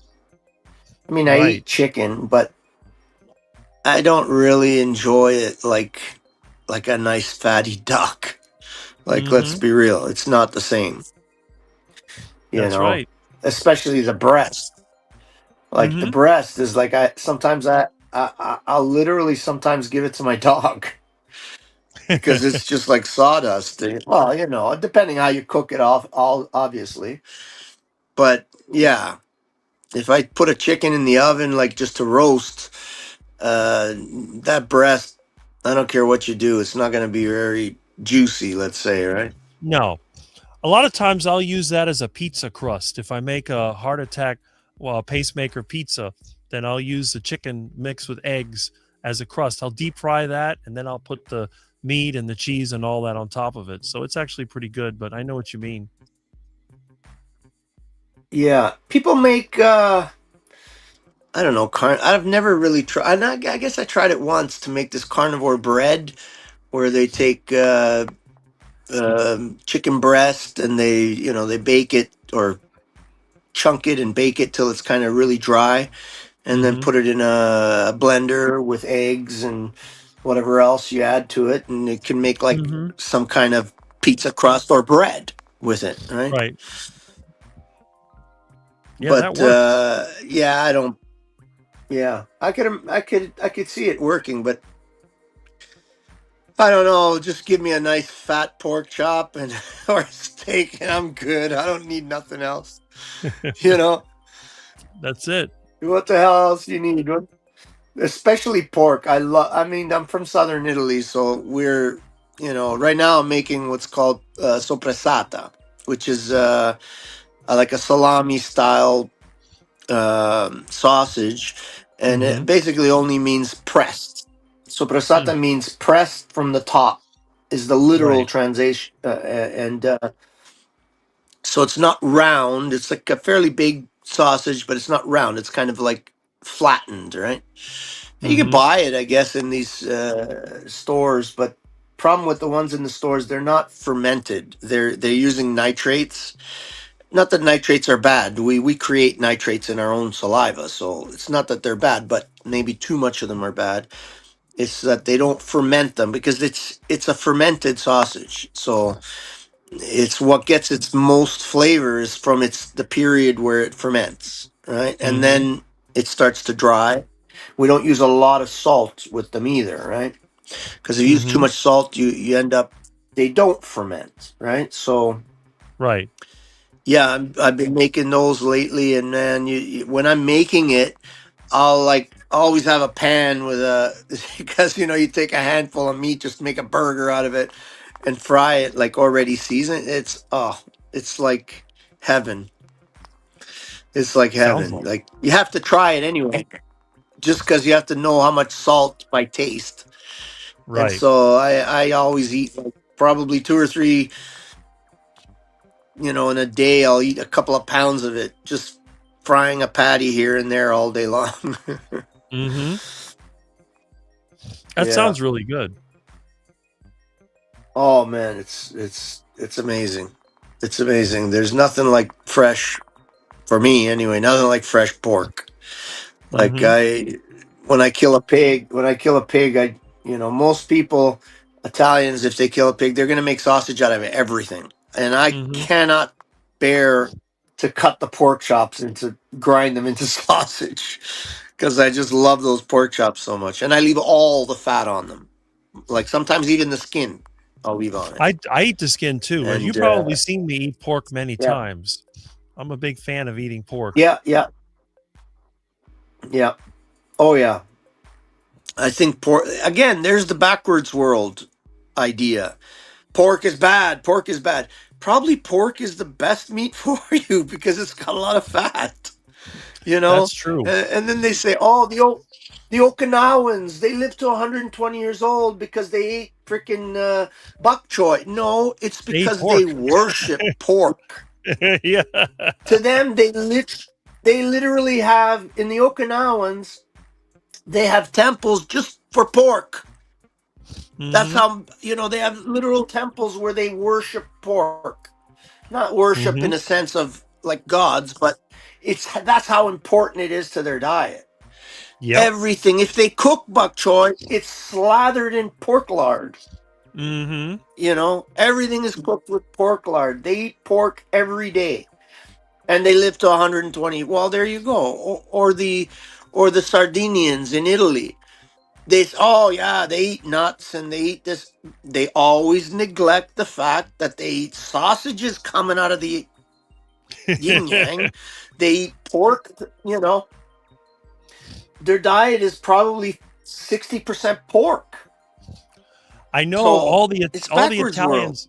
We used to have a lot of Italians here in Miami, and they always, when they made meatballs, it was mostly pork. Pork was their meat of choice, Well, and a lot of it. And then they yes, used yes, lard and pork skin and everything. So right. when they say that pigs are unhealthy, Yep. it's like, well, how come these Italians live so long? Right. Yep. That's true. It's true. The Italians, pork is like it's a big part of the diet. You know, we would make when my mom makes sauce, it's always pork sausage and pork ribs. And Yep. sometimes, if she has it, she'll add some chicken in just for the, I don't know, it changes the flavor a little. But it's always pork sausage, pork meatballs, and pork ribs with the sauce. That's right. You know, That's right. it's never beef or anything like that. Right. Well, I mean, you think Sorry, about there it. must be a lag or something. Yeah, it's probably because of your internet. There's definitely a lag, or it could be StreamYard. It could be anything. Yeah. But you got a lot of comments. You got people that are impressed by the way you look, and there's also comments about pork. I mean, it's great. I'm glad that you found my channel, because I think in many ways, if more people would discover the carnivore diet like you did, they wouldn't have to suffer as much. I mean, you're not going to become 25 years old again. But if you were fat and you were unhealthy, and now you're 62 and you're feeling that way, that there's a lot going on with this diet that you're not going to get anywhere else. Nowhere. Yeah, you're absolutely right. And I almost want to call it, sometimes, you know, you call it the carnivore diet. I almost want to call it the fat and lard diet, because it's more important that you get the fat, you know, because in the beginning, I limited my fat when I first, and I still did very well.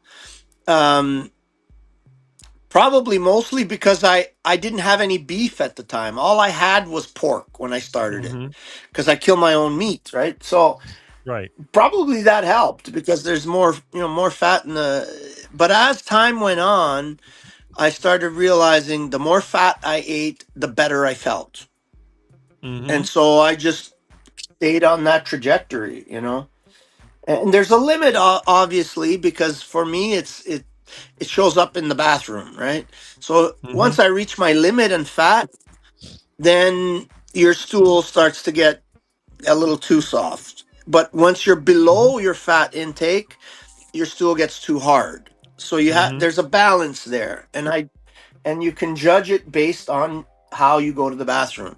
If you're going to the bathroom and it's just smooth, like nothing, it's smooth. It's like you're in there 3 minutes and done, and no strain, no pushing, no nothing, and it's not, soft. Then you know you're at the right fat intake. So it's, again, listening to the body is important. The body's going to give you all the messages you need.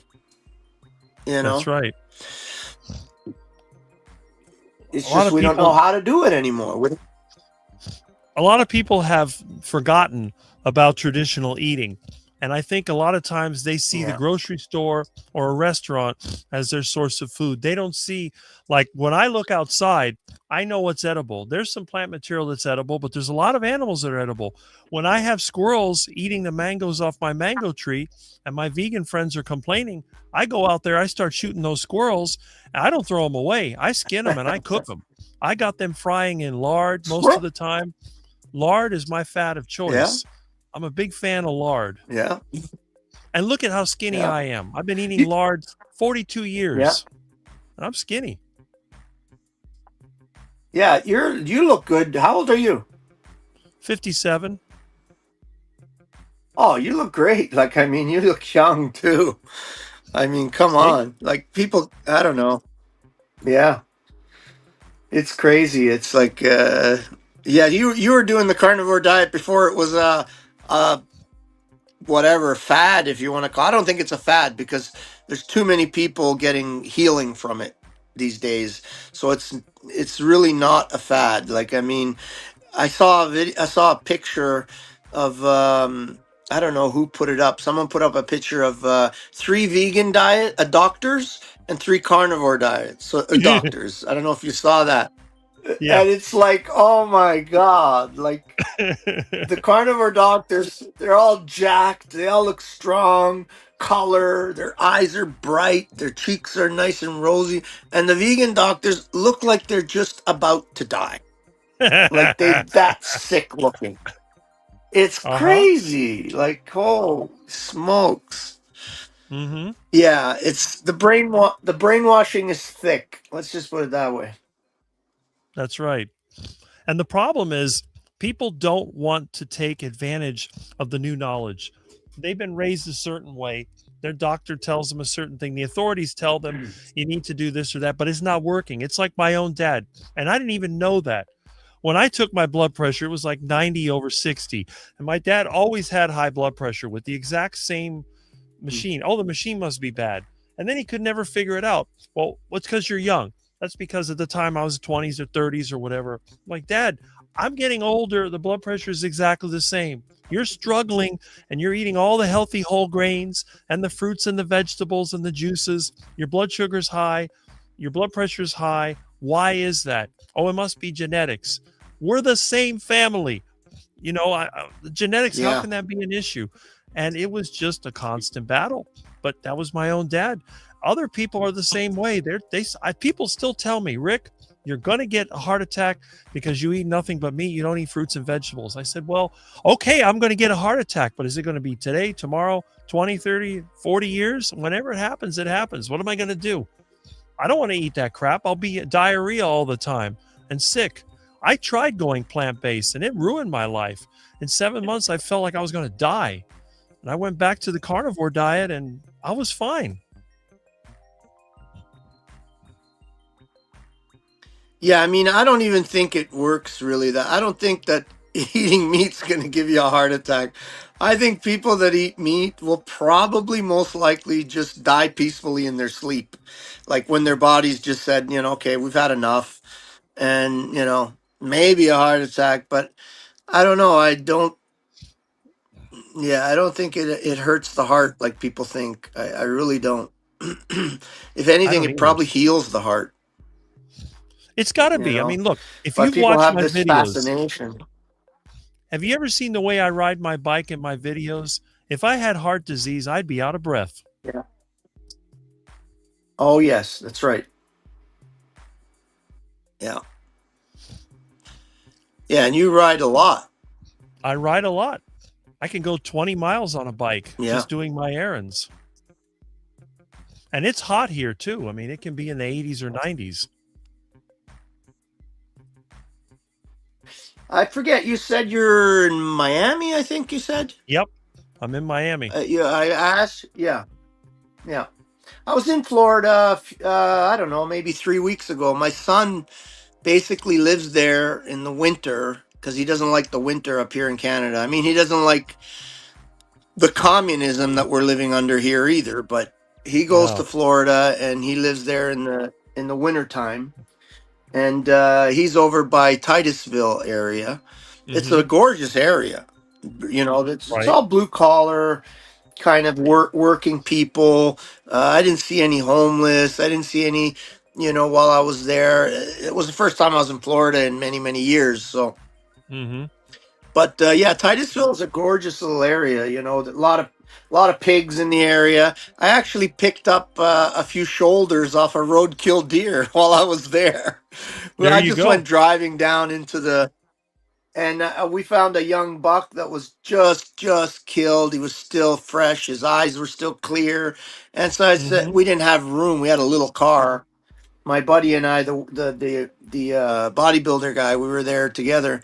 And so we stopped. We cut off a couple of shoulders and some hams off of them, and we barbecued them and we ate them all week. There you go. So There used to be a lot of you tell roadkill them you pick here. up a roadkill.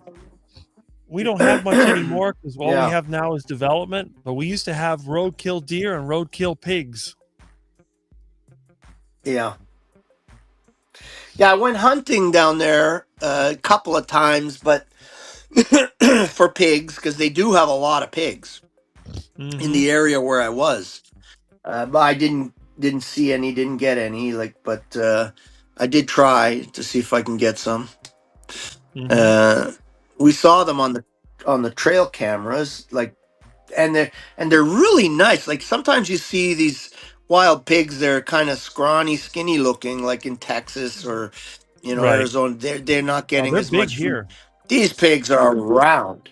They're Mhm. round. They're nice and plump. Like you can Mhm. tell they're getting good food. There's plenty to eat And over they get here. in these swamps. Oh Mhm. yeah. Oh yeah. Yeah, I think they get in these swamps, and I think they eat a lot of these baby nests and eggs and baby egrets and crocodile eggs and That's turtle right. eggs. So they get a lot of protein. I think that's why they're very fat and nice. Mhm. I told my son next time I go down there, I'm because I had to borrow a gun from one of his friends, and Mhm. he wasn't always available. I says next time I'm bringing my own gun and I'm going hunting every day till I get some pigs. There you go. So I used to hunt them around yeah. here when we had empty space, but I didn't use a gun because of all the police that were called, so I used a crossbow. Oh, that's cool. Yeah. I get the young ones I mean, several times. Florida's become. Oh yeah, yeah, Mhm. Yep. yeah. I mean, Florida's open carry now, isn't it? Didn't it Yeah, just technically. become an open carry state? Yeah. Technically, yes. Based on a couple of based on a couple of cases now, apparently you can carry openly in Florida. Some Mhm. case law or whatever. Right. I mean, in my opinion, you should be able to open carry anywhere you are in the world. Like, I mean, it's a fundamental right to a man to be able to protect himself with whatever tool he wants. That's you true. know, but I don't like to open carry because what I don't more want fun? people to see what I have. Right, right. But the public is so utterly brainwashed and tapped into their, they love their servitude that God forbid they see somebody with a gun. Oh my God, he's carrying a gun. They lose their shit. Excuse my Mhm. language. That's right. But yet they don't mind when the police carry a gun. They consider that normal. Right, right. And meanwhile, in America alone, I think they kill something like 3,000 people unarmed people a year. The police Mhm. kill 3,000, approximately 3,000 unarmed people a year. Mhm. And, I don't think the gangs have those numbers for I don't just think so regular either. people. They might shoot each other, but Right. just regular public, breaking into the wrong house and shooting the dog and the freaking everybody in the, like, I mean, that happens all the time. Mhm. Like, I mean, and then they don't even get fired. Like, I mean, God No. forbid a Domino's driver, somebody's delivering pizza for Domino's. If he got the address wrong one time, he'd be fired. Right. Police break into somebody's house, shoot the dog, shoot the person coming out thinking he's being robbed, and he comes out with a gun. So they shoot the father, and oh well, it was just a mistake. No Yeah. problem. I mean, I feel sorry for anybody it's that tries to break down my door because I got so much stuff. They make one wrong move, engine blocks, and everything's going to be falling on them. They'll before I even get to them, they'll already be on the floor, probably crushed. I mean, I got a motor sitting in my living room right now from my Bobcat that they could trip over.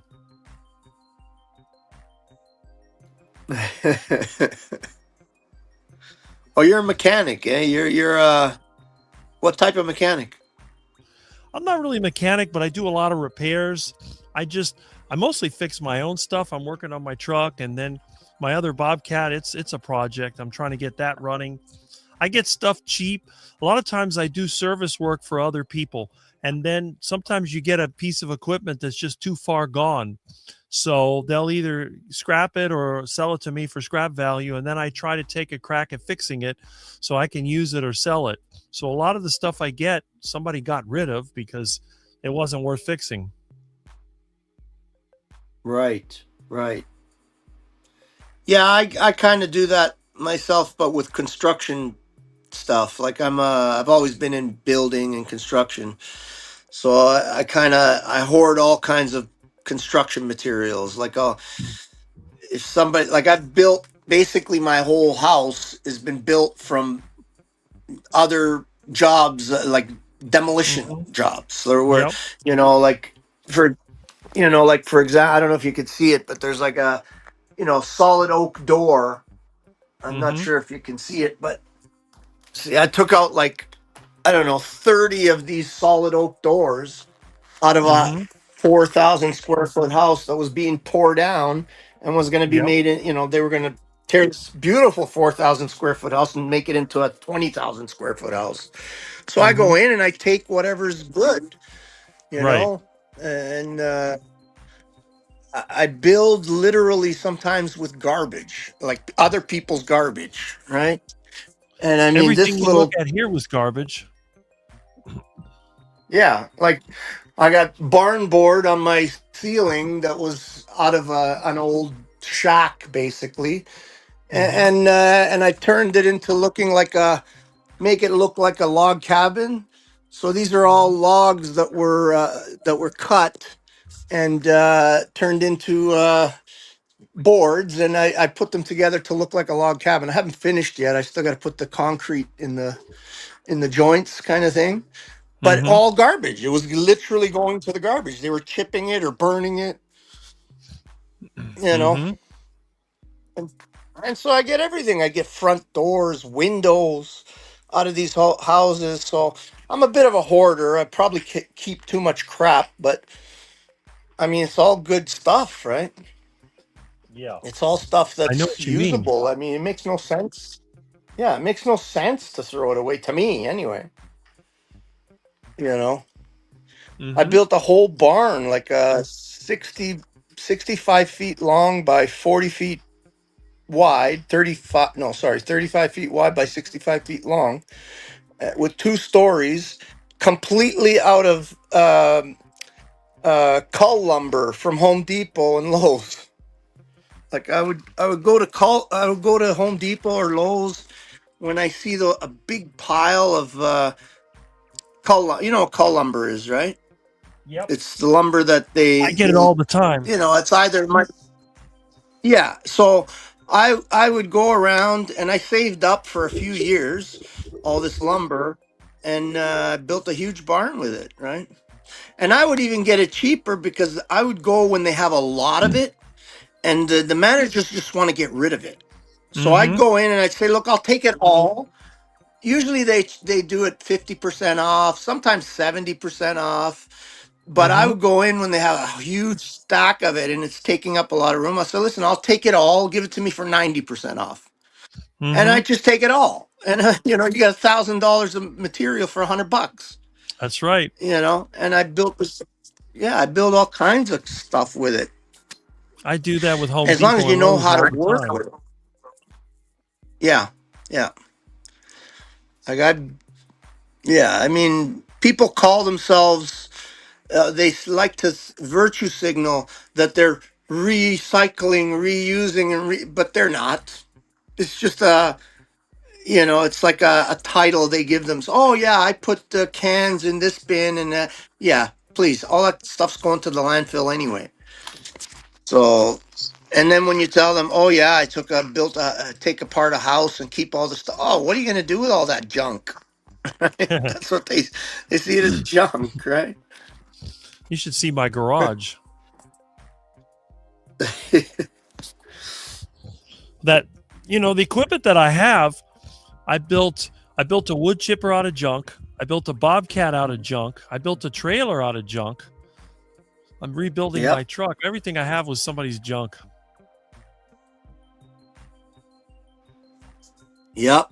We live in a throwaway world.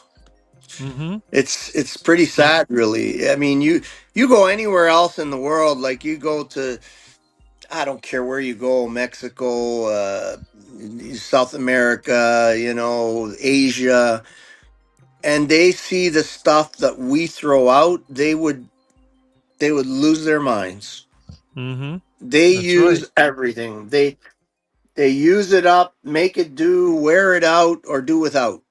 You know, I think I got that saying from what was it? One of these homesteader channels. Justin Rhodes. Use it up. How does it go again? Use it up, wear it out, make it do, or do without. Mm-hmm. And that's a There good you go. philosophy, right? Yep. If you, That's, you know, you just throw it out just because all of a sudden it's, oh, I want something new. And you throw out, like these doors, for example. If I went to go buy a solid oak panel door like that today, it would cost me probably 1,500, maybe more Canadian dollars, which would be maybe $1,000 American. I don't think I can get it for $1,000 actually. mm-hmm. Solid oak doors, like, and they're just gonna crush them with a machine. Mm-hmm. Like they're just gonna crunch, crunch, crunch, and throw them in a bin. Like That's kind of it. disgusting, really. I mean, you know, That's what they do here. Every time they have a real estate bubble, they take a small house and make it bigger on the same space. yeah, yeah. It's pretty sad. It's like in my area here. I bought a little farm north of Toronto, basically, and when I bought it, it was in the middle of a market crash, so I got it really cheap. Today it's gone Mhm. way up in value. Like I could never afford to buy this, right? And I'm in Right. sort of the middle of a big. They're building a big infrastructure plan here. Basically, Toronto is trying to eat this area, basically, and so they got new highways and everything coming through. I got a highway coming in about 100, 900 meters yard. What would that be in yards? Uh, Maybe 800 yards south of me. There's going to be a big clover leaf. And so this area was all small farmers at one time. And I Mm-hmm. remember because my dad's farm is just a little north of here. And we would come up because we lived in Toronto. We would come up down, drive up this road. It was just basically a little 2-lane road all the way from Toronto up to the farm here, my dad's farm. This is my farm. I bought my own. But I remember as a kid, every one of these farms had every kind of animal. They Mm-hmm. had these big, beautiful gambrel roof barns, these 200-year-old barns. And they had cows and they had chickens and they had pigs and they had ducks and you could stop at any farm and buy a half a pig or buy some chickens or buy some eggs or a Mm-hmm. gallon of milk and that's what we would do. We would drive up, we'd stop at this farm, get some milk, stop at that farm, get some eggs, and eventually I moved up here. But now all these barns that were full of animals, you can't see one with animals anymore, like Mm-hmm. nothing. You might see a couple of cows, and they only do that because they get a tax break on the property tax. So they'll put a Right. few cows out in the field, and they say, "Oh, it's a farm now," so they get a tax break. But Mm-hmm. otherwise, there's nobody raising animals. And now they're starting to tear these barns down, and it breaks my heart. They come into and they take these massive excavators and just smash them down to nothing and put them in a bin and send them off.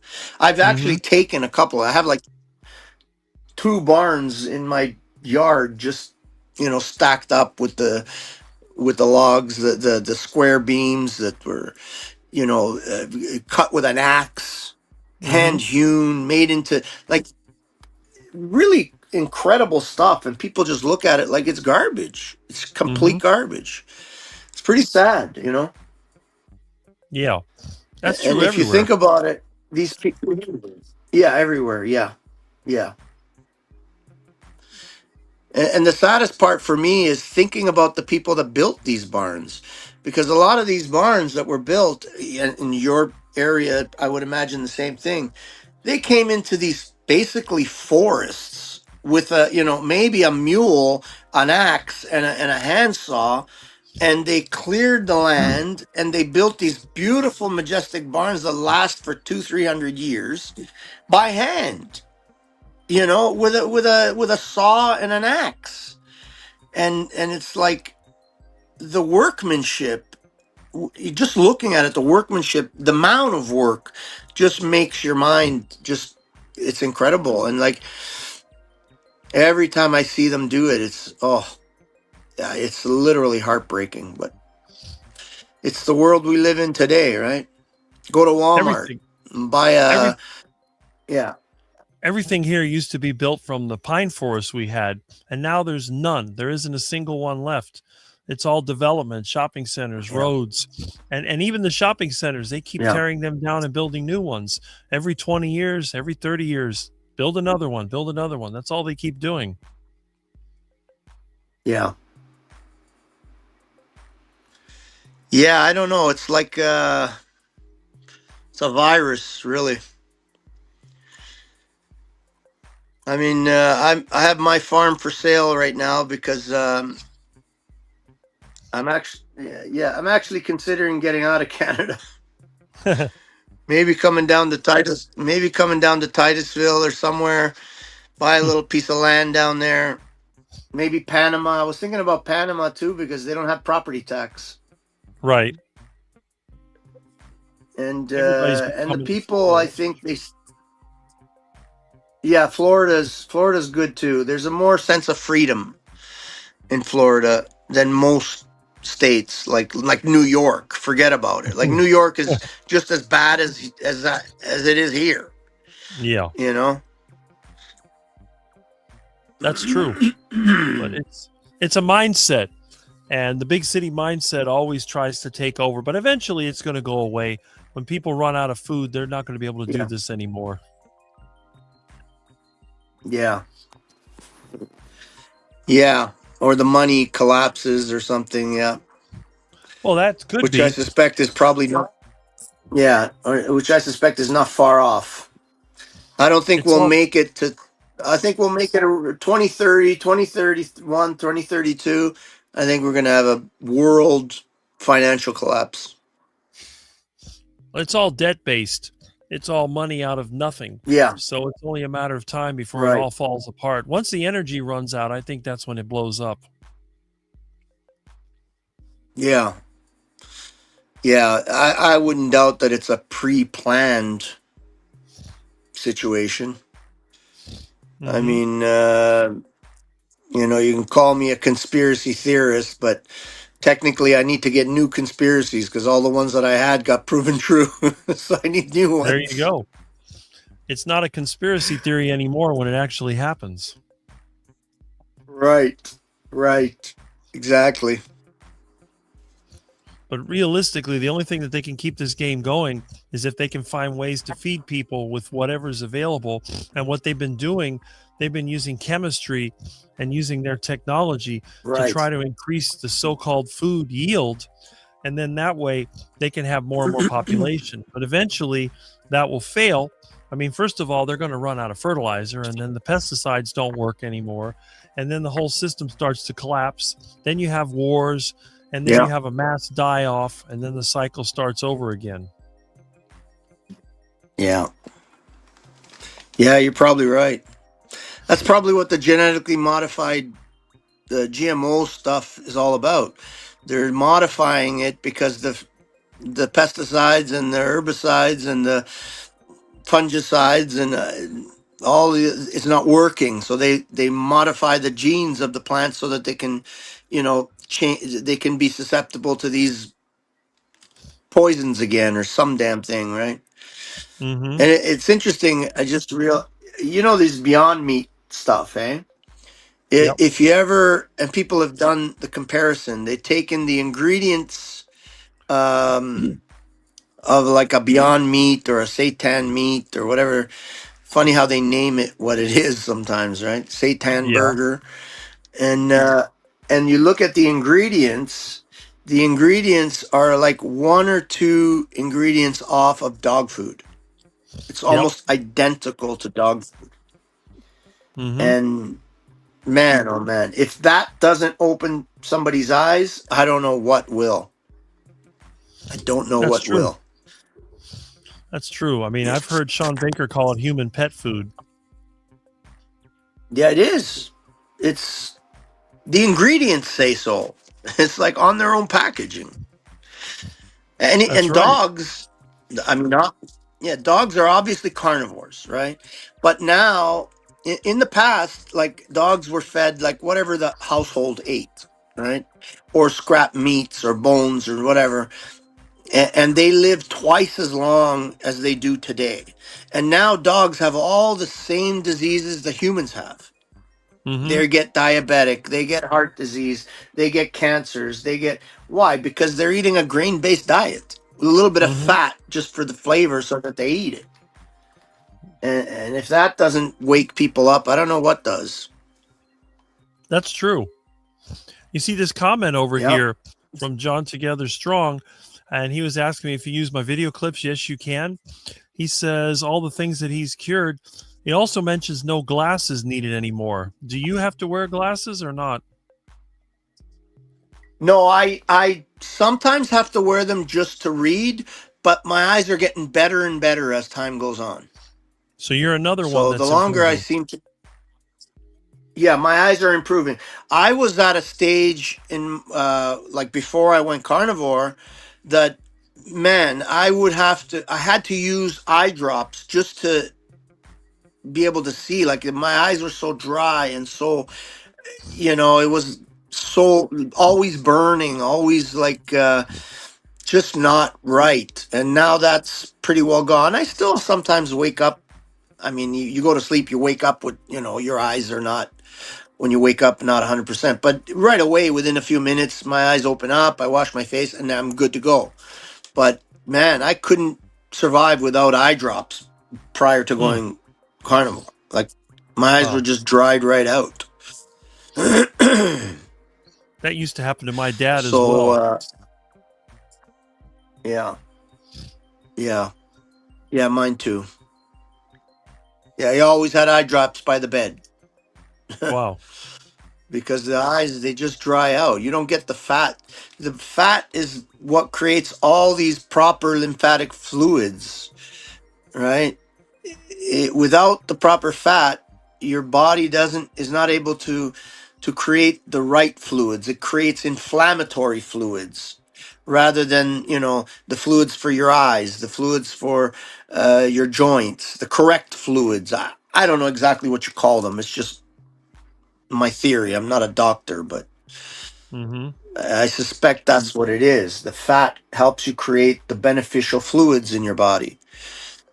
And all this other crap creates the negative fluids, the ones that make you inflamed. Mm-hmm. Inflamed. Your body. And it's interesting how they use that word "inflamed" because your body's on fire. Your body's in Right. flames. They always call things what they are, right? That's right. They're trying to describe it in some way that people can relate to. Right. You've got a lot of fans Right. on this in this group. I can see that. Well, I appreciate it. Thank you. Yeah, I mean, Yeah, for me, it's. Mhm. Sorry, go ahead.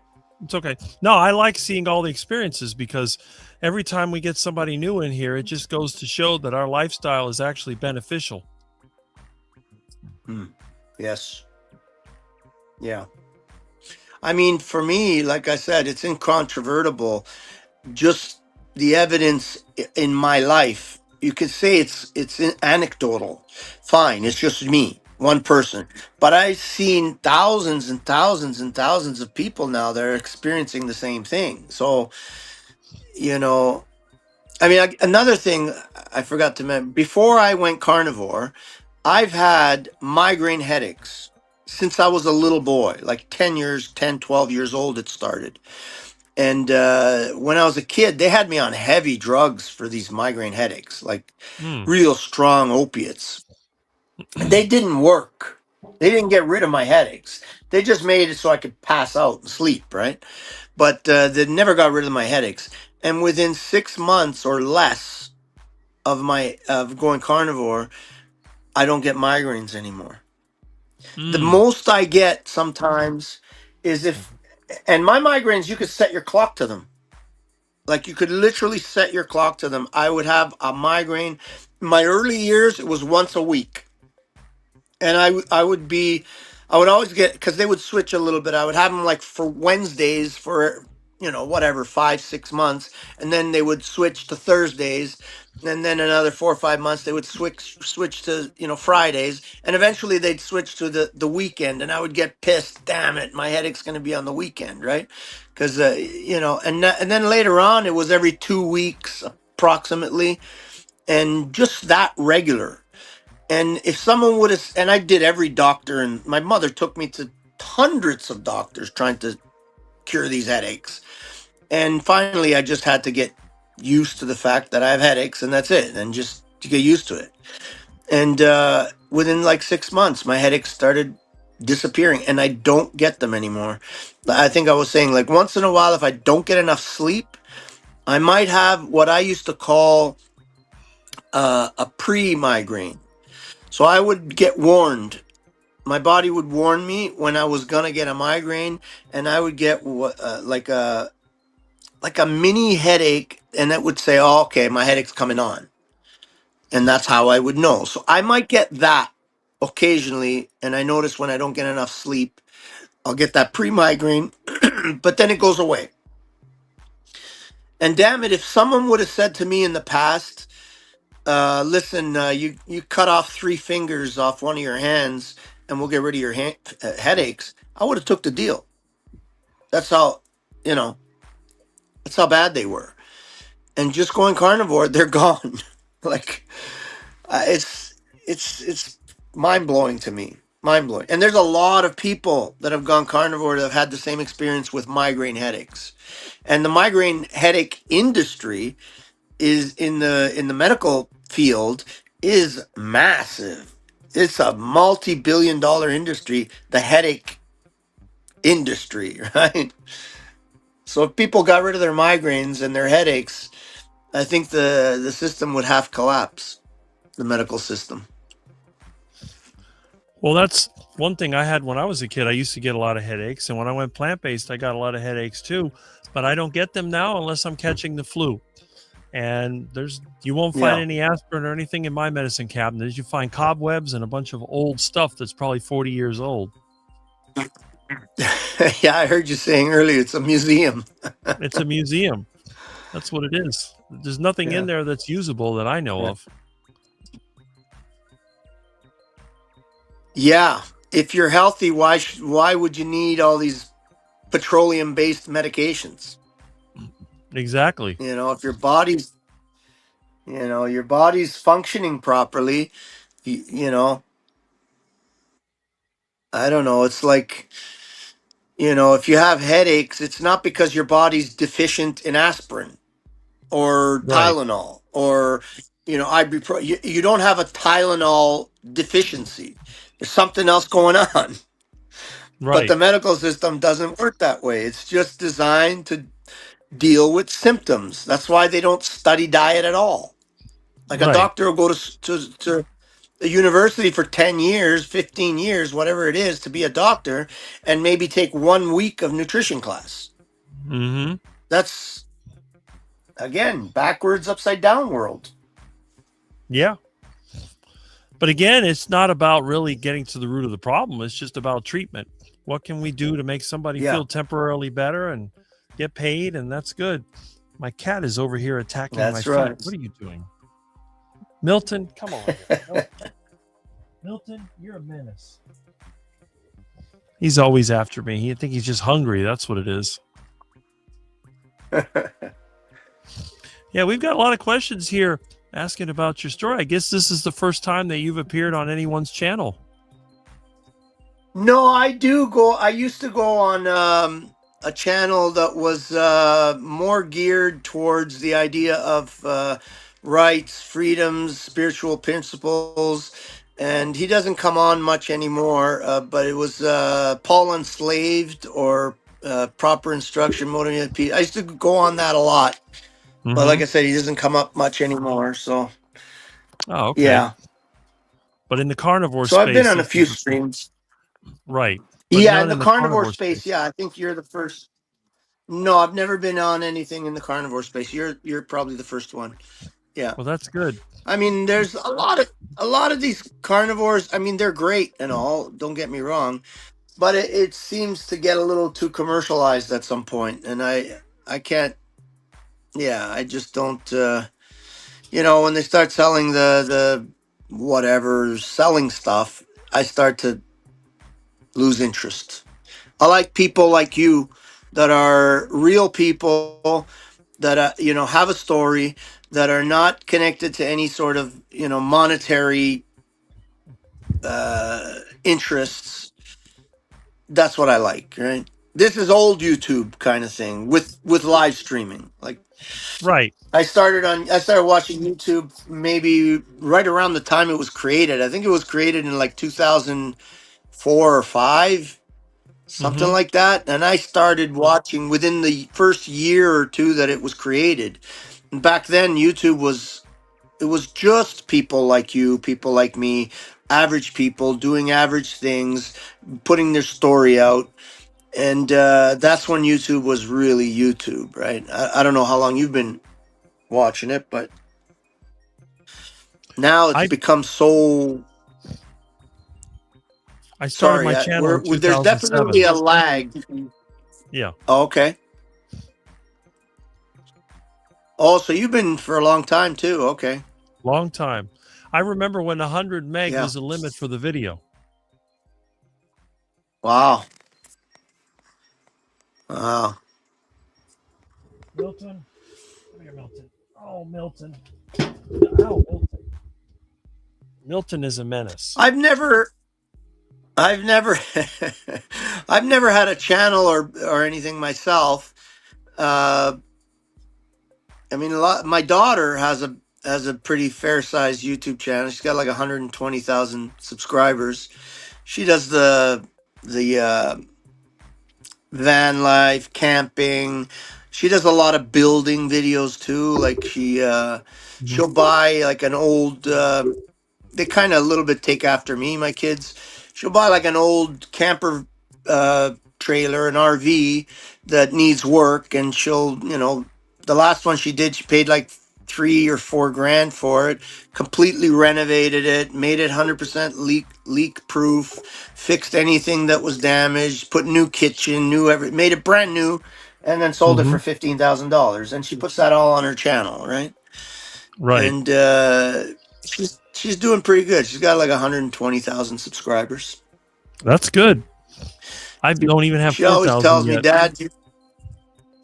Yeah, well, I think when you're a good-looking girl, that helps. Yeah. Although she doesn't play it Exactly. up much. She doesn't play it up much. She's, I think the only videos that she has where, she might have a couple of videos where she goes to the beach, and so she's got a bikini on. So, yeah, she might. That's gonna pull because YouTube's all men basically, right? Mm-hmm. So when they see a good-looking girl, they're gonna click, right? Right. But I think they stick with her because her following is really, really loyal. And I think that's not because she's a woman, but because of what she does. She does a lot of practical stuff, and she shows all her failures, which is people love. Right? She doesn't edit them out. Mm-hmm. So yeah, she bought this past summer she bought like these what do you call them? They go into like an RV park, but they're like a house. I guess they call them park models. So they got like a roof. Like they don't look like an RV. They look like a little house, and it's Mm-hmm. pretty big. It's like 40 feet long by 12 feet, and it's what they call here a 3-season house or park model. I guess is the real name we use here, and so it's not for winter, right? Because our winters get pretty bad. So she bought it, and she's gonna. It got it really cheap. It needs work, and she's gonna completely gut it out, put all extra insulation, add some layers, and turn it into a 4-season little house, basically like a tiny house, pretty big tiny house, and she'll put all that work on her channel, right? And she'll Right. and people like that kind of stuff. She'll show what her successes. She'll show her failures, and the end product, right? Mm-hmm. Right. I think people do like the Yeah, content. I'm sure they like the girls more than us guys. That's for sure. So, but there are some pretty popular yes, YouTubers out yes. there. They were asking about your channel, but I guess you don't put YouTube videos. So, I don't even know I have a channel because I have to have it in order to save um, other channels. I think you have to have a channel to right. subscribe. So I have a channel, and I think I have a couple of videos out there on it. I don't, not much, like a couple of videos of my cows or so. I don't even know what my channel is. I think it's just Lubas something, whatever Huh. it shows on screen here. Okay. Uh, it's just Lubas is kind of a weird name, but it's basically the first three letters of my first name and my first three letters of my last name put together. There you go. They just made they just made a word that sounds kind of weird.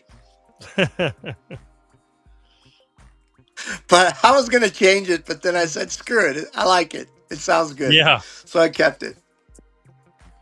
So you've had a name for what, 18 years or more, or just recently? No, probably I've had my channel like in order to subscribe. No, yeah, probably that long. Yeah, actually, now that I think about it. Yeah, or at least 15. I probably went Mm-hmm. 4 or 5 years in the beginning not knowing how to really, because I never was into computers. I got into computers literally by accident, and someone showed me a YouTube video, and I thought it was cool. And it was in the beginning, I was more into like alternative energies, and I was following a I lot was of in that too. um, yeah, like wood gas and hydrogen and methane and I all had a this kind truck of powered stuff. by wood gas. Oh yeah, Yep. I built one too, like a small scale one, and I ran a generator on it, but I never put it online. Like, but I proved I the had a concept, right? I had a Dodge truck. It was powered by wood gas. Yeah, I always was very interested in that kind of stuff. I use I always biogas for thought if I cooking. ever, yeah, biogas, absolutely, yeah. I always thought that of if I was going to build a truck to run on those types of fuels, I would create a system where you could combine wood gas, or it's technically called syngas, where you could combine syngas, hydrogen gas or HHO, and methane, and compress those three gases together at a whatever ratio, and use them as a like you could fill up 2, 3, 4 tanks, have them in the back of the truck, and actually go for so many miles, and when you're done, you just switch the tank over, kind of thing. That was always an idea I had in my mind. And I don't know if Yep. you ever saw, there's a channel called I don't know what channel it was, but it was about a story about this guy in France. I believe his name was Jean Pain. Have you ever, if you ever look it up, there's some old videos, like really grainy stuff, and he ran basically his whole property on methane, Mm-hmm. and he used the wood chips as the source of methane and the source of heat. So Mm-hmm. he would use he would make these giant piles of um, wood chips, and in the center he'd have like a big barrel, a steel barrel filled with rotten old leaves and wood chips, and that would create the gas. And he had a tank on his truck that he drove his truck with gas. He cooked with the methane gas. He did all of his, and he heated his house. And inside the pile, he would run coils of PVC pipe, and that would run hot water into his house and into his floors, and his whole system was all just based off these wood chips, which was Mm-hmm. incredible, really. And in the meantime, he kept his property less of a fire risk, right? Because they had a lot of fires in France in that area because of wildfires. So he'd clean up his forests and take all those wood chips, chip them, and use them for energy. Like, it's a beautiful story, really. You could probably find it if you just look up the story of John Payne. Mm-hmm. And that's the kind of stuff I used to love on YouTube. It's getting harder and harder to find. I mean, not really, but like I said, YouTube is becoming kind of more commercial, kind of Yeah. more like a, yeah. It seems that they push any channel that just has more of a mainstream media feel. Mm-hmm. You know, where people are they're not being real. Like, you're real. That's why I follow your channel. Like, you're a real, I could tell you're a real person, you're a real human. You know, I could, shake hands with you and have a good conversation. How am I going to have a conversation with these, what are they called? What's the guy that fought Mike Tyson? I always forget their names. Those guys, whatever, these multi-millions of people channels, and they're making multi-millions of dollars. They're not real people. I mean, they may be real, but they're not someone that anyone can relate to. It's just all media bullshit crap.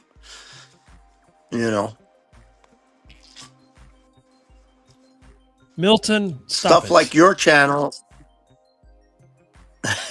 Milton's trying to kill you. Oh, he attacked me. He's playing with the cord. Now he's chewing on it. Milton, stop that. He's just hungry. He wants food, and he's going to get my attention.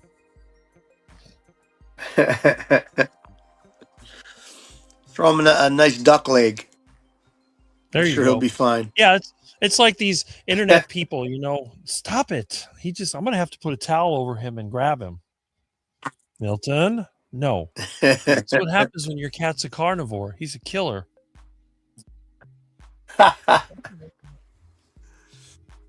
Oh, Black Menace. Yeah, you got that, was it Logan Paul or that other nonsense on YouTube? Those personalities. Yeah, that's what it was. Yeah.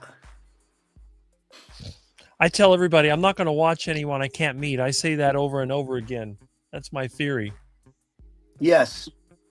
I'm exactly the same way. I'm not interested in watching people that I don't think that if I wanted to, that we could arrange a meeting and say hello, have a coffee, whatever. If I can't feel that with somebody on YouTube, I'm not interested. I mean, unless there's some information that I'm after, I might watch it. Mm-hmm. But I'm not into the whole Logan Pauls and Jake Pauls and PewDiePies and. Yep. I mean, I don't blame Mr. them. Beast They're or making whatever. millions of dollars. I've Mr. never even Beast, watched any another of one. those channels. It's funny. I had never have either. I've never clicked on one to see even what it's about. I have no no interest in even clicking on it. I don't blame you. What in the world? Yeah, Milton? it's just if the cat doesn't watch out, he might become dinner.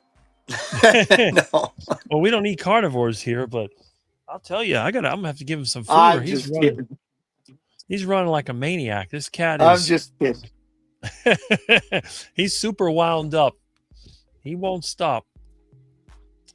Yeah, somebody found your channel. I found your channel also. Got a lot of comments coming in here.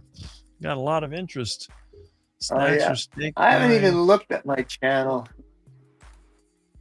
I haven't even looked at what I got on my channel. I probably got a bunch of dumbassery. I don't even know. Oh, my friend Lewis here. Who is this What have guy? I got Well, on there? Oh yeah, all I've got is like stuff from my farm, me cutting meat. there's his channel. I think I put a short. Yeah, I got something from building a. I haven't put anything on there in a long time, but it's all stuff from my farm, basically. Right. and build it. I got a picture of a tiny house, a little short video, because I build tiny houses also, right? That's good. That's why I saved. Yeah, and I basically all with reclaimed stuff. Like Hmm.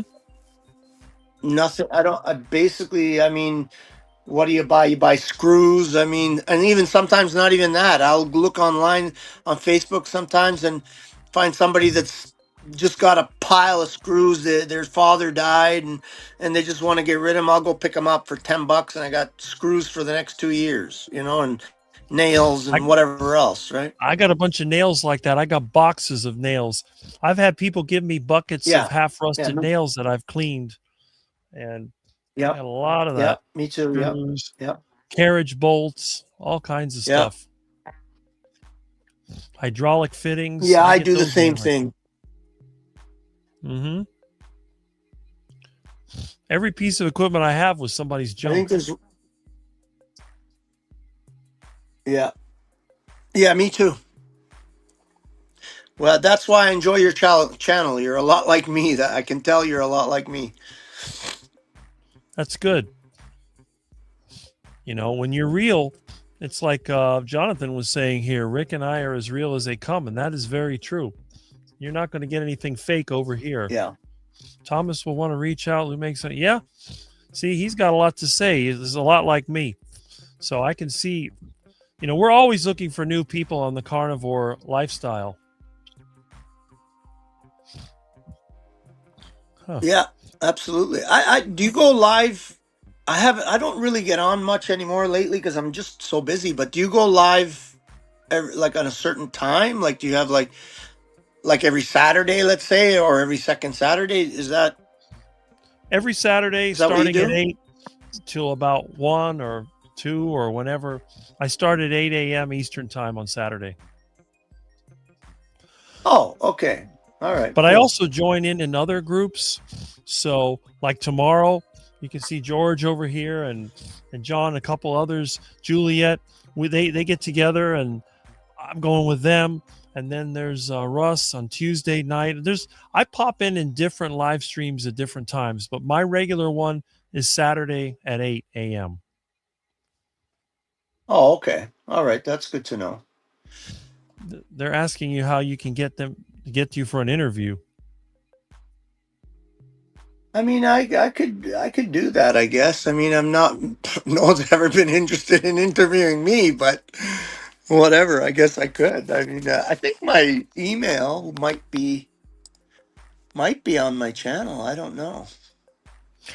Well, obviously, you got a lot going for you because you're like me. You're the survivor, and you build things and you scavenge like Yeah. I do. And then you look younger than your age. You're healthy. You have a story of healing. So I would see you'd be very popular. There's several carnivore channels that love to interview. I'm sure you've seen like Dave Mack interview channel, and you see the Dr. Kiltz, Dr. Kiltz Mighty Tribe. There's several groups. Right. Yeah, my daughter keeps busting my ass to go start a YouTube channel.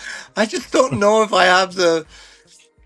I don't know. What scares me is all the editing stuff because I watch her like she spends hours just editing all her clips together, because she might have a video that right now actually she's in Georgia. She actually met a guy that seems pretty nice. She's the last of my children that isn't married, and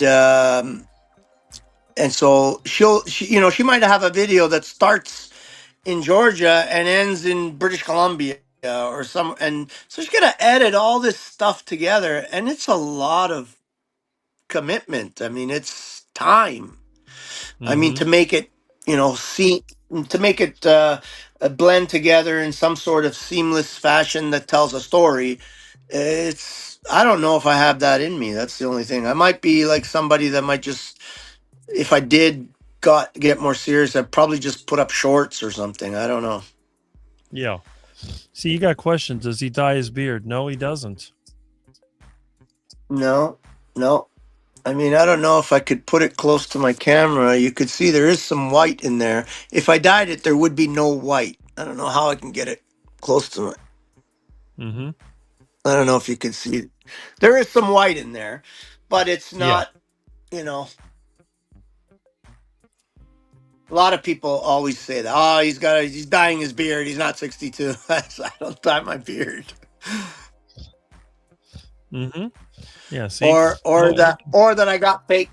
Everybody says, oh, he's got fake teeth. Well, my teeth are all mine, but because my mother did not get enough carnivore foods into her, I was born with one missing lateral. One of my laterals did not ever grow as from a Mm, child, and one of my other laterals was a peg lateral, peg tooth. mm. And then I had Wow. a big diastema in the center. I had a big diastema in the center. So what I have is veneers. And Mm, and so people think they're fake. Technically I guess they are, but they're not like right. dentures or anything. Everybody thinks I got dentures because my teeth look nice, right? Right. But yeah, it's because my mother didn't eat enough carnivore foods, and that's what happens. That's the big sign of not of having an unhealthy diet is teeth. Teeth is one of the most important things. Like you don't see animals in the wild with bad teeth because it's a death sentence for Mm-hmm. them, right? Like if a lion has his teeth are rotting, he'd be dead pretty quick, you That's know, or right.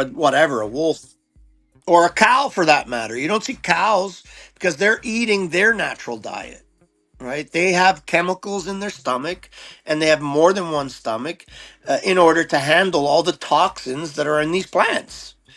So Mm-hmm. they ferment the toxins out. Mm-hmm. So, and mostly people have crowded teeth today where they got too many teeth in their mouth or the arch of their mouth is so small that their teeth don't fit in there properly, That's what I right? got. And that's from a lack of animal. Yeah, that's a lack of animal fats. That's what it creates. You know, either like yours where they're crowded or like mine where there's missing and malformed teeth.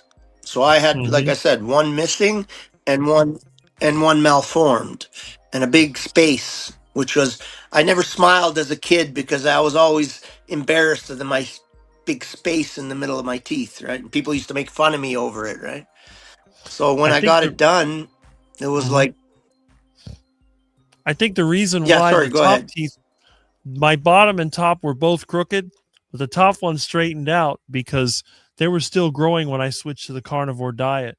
The bottom ones had already come in. But when I was Ah, 15 and I went carnivore, the top ones they straightened out. You can see they are definitely straighter than the bottom. right, right. Yeah, that's a very common thing, teeth problems. I mean, you must know about Dr. Weston Price, Weston right? Price. Yes. And yeah, and his studies, which is, I mean, so well documented. He went all over the world looking at indigenous communities, and he used to call it the foods of commerce. And he would say, and he showed many incidences of even in the same family where someone was eating their natural ancestral diet, which was mostly meat. They had perfect jaws, perfect arches, perfect teeth. They didn't have to brush. And then their brother might be heavily into the what he called foods of commerce, which were grains and all these plant foods, with completely crowded or rotten or missing teeth, and could be literally brothers, and it happens. So it happens within a generation.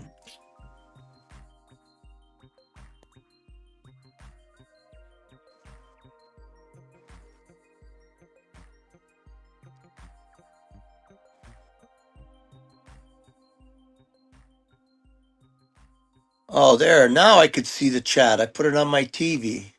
I couldn't see it on my phone. I'm not very computer literate either. That's a problem.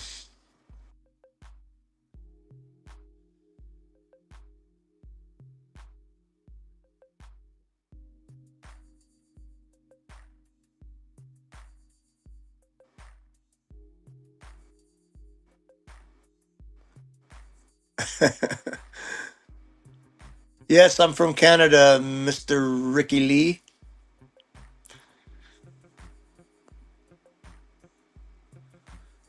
Oh yeah, I used to have the bleeding gums myself, really bad, like really bad. And the breath. There's a certain smell in your breath when you have bad gums and bad teeth. You have my daughter's a dental. One of my daughters. I have 3 daughters and a son. One of them is a dental hygienist, and she used to say that she can tell by my breath whether my teeth are good or not. And she says that's completely gone now. No more bleeding gums.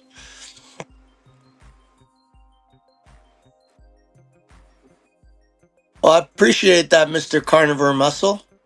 What do? You do editing. Sorry, I'm reading your chat. What? Sorry, what's your name? Your channel's Charger Morpah, but I don't think I know your name.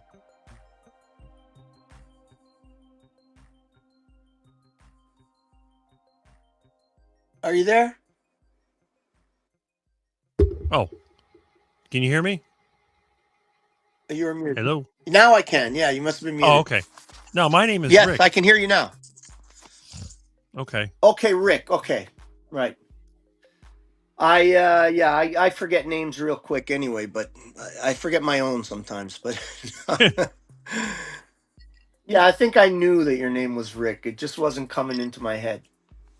Mm-hmm. And there's a few Ricks But in here, but yeah, someone was I'm saying they would crazy. help. Yeah, Mhm. You're the crazy one. Mm-hmm. Where was that carnivore?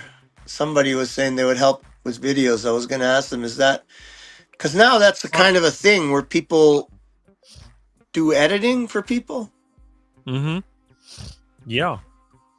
So Yeah, like, I mean, yeah, some people do a lot of editing. I'm one of the ones that don't edit, but most YouTube videos are Right. quite well edited. right. Well, I mean, even just stringing the videos together in a, you know, in a way that makes sense and tells a story, even if you're not editing the clips, because if you're doing a video a month or a video a week, you've got X amount of clips involved that you need to string them together to tell a story and be somewhat coherent and cohesive. Mm-hmm. Even that alone, even if you're not changing the videos very much, you're just stringing them together, I mean, I guess is a bit of an art in itself. That's There's a true. channel I watch. I think it's he's a hunter in New Zealand. James, what's his last name? James something. I forget now. And he's a fisherman hunter in New Zealand. And basically, all he does is he takes all his raw clips and strings them together one after another. So you can go from one clip where he's in the mountains to the next clip where he's on the water to the next clip, and he doesn't change them. He just literally puts them together. And it can get a little chaotic to get what's happening sometimes, but it's also interesting too. He's got a pretty good following. Mm-hmm. I mean, that might be an easier way to do it. Yeah. Is just string them together and forget about making it into a story. Just put them together and put them out. I could see doing that easier. Well, the thing is, you've just in what you've done, which is just a live stream, you've already got a fan base. You have people here that are very interested in video, including me, because I always like seeing the down-to-earth carnivores. You got people out there that, like you said, sell products. Yeah. They're selling electrolyte powders. They're selling overpriced soaps. They're selling, I don't know, programs. And that's fine. But I'm not interested in that. I'm like you. I've been doing this for a long time, and I know all the ways, to live this lifestyle. My biggest problem is sourcing the food because I don't live on the farm yet, but I will eventually. So that's what I'm interested in. And you can see, like Jonathan, Carnivore Muscle, he's the one that has this channel, and he does the live streams here on StreamYard, and he says he would give you a hand with Okay. your channel and videos. So you must have impressed Jonathan as well. Right. That's I. Which is good. Yeah, I saw that. Yeah, he was mentioning that. Yeah. I mean, it's a consideration. I mean, yeah, you'd have to add, like, I mean, I have a fairly busy life where, I raise my own animals, I butcher my own animals, I build shit. So I would have to find a way to incorporate the actual filming of all this stuff, right? Which is another,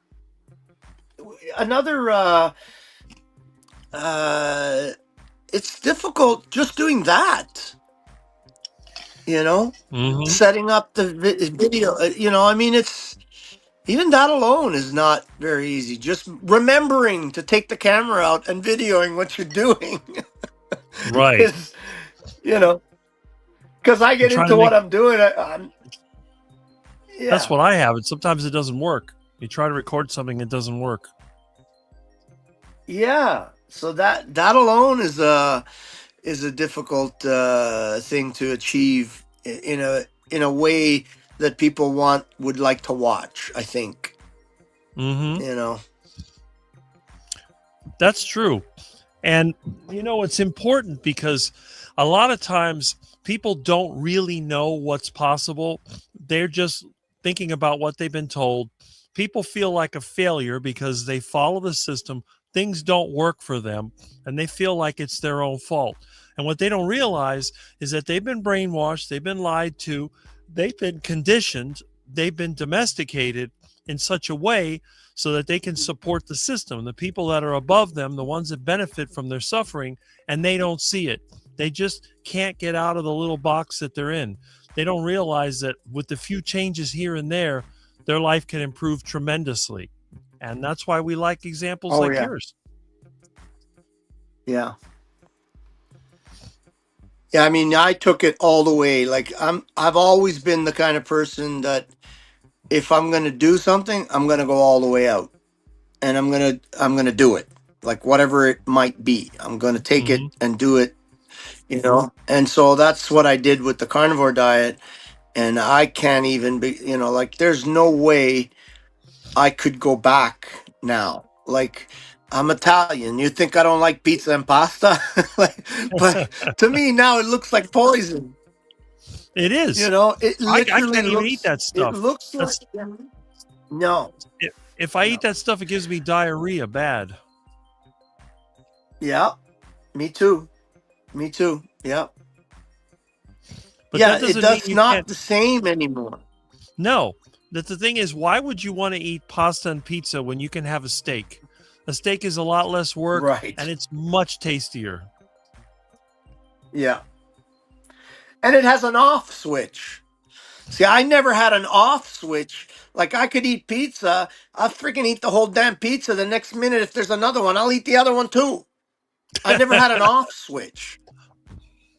That's a good it was point. like, I couldn't eat like, 5, 10, 15 crackers. I had to eat the whole box. It's like there was no off switch with that stuff.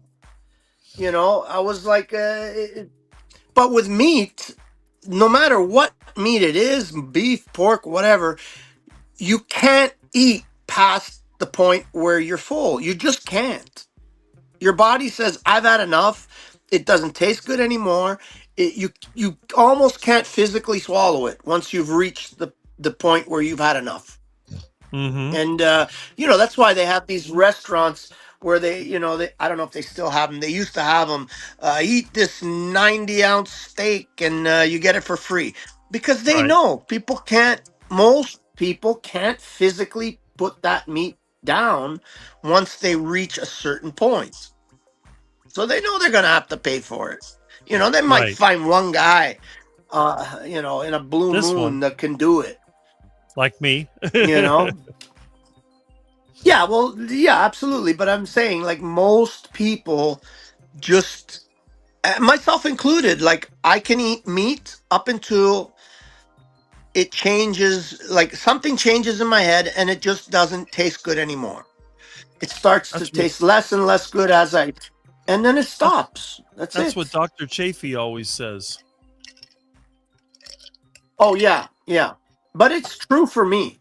For me, it's true because not that I was an overeater, because sometimes I would eat, like I wouldn't eat, like I would, not eat for. But then I get pizza or I get pasta, and I don't stop.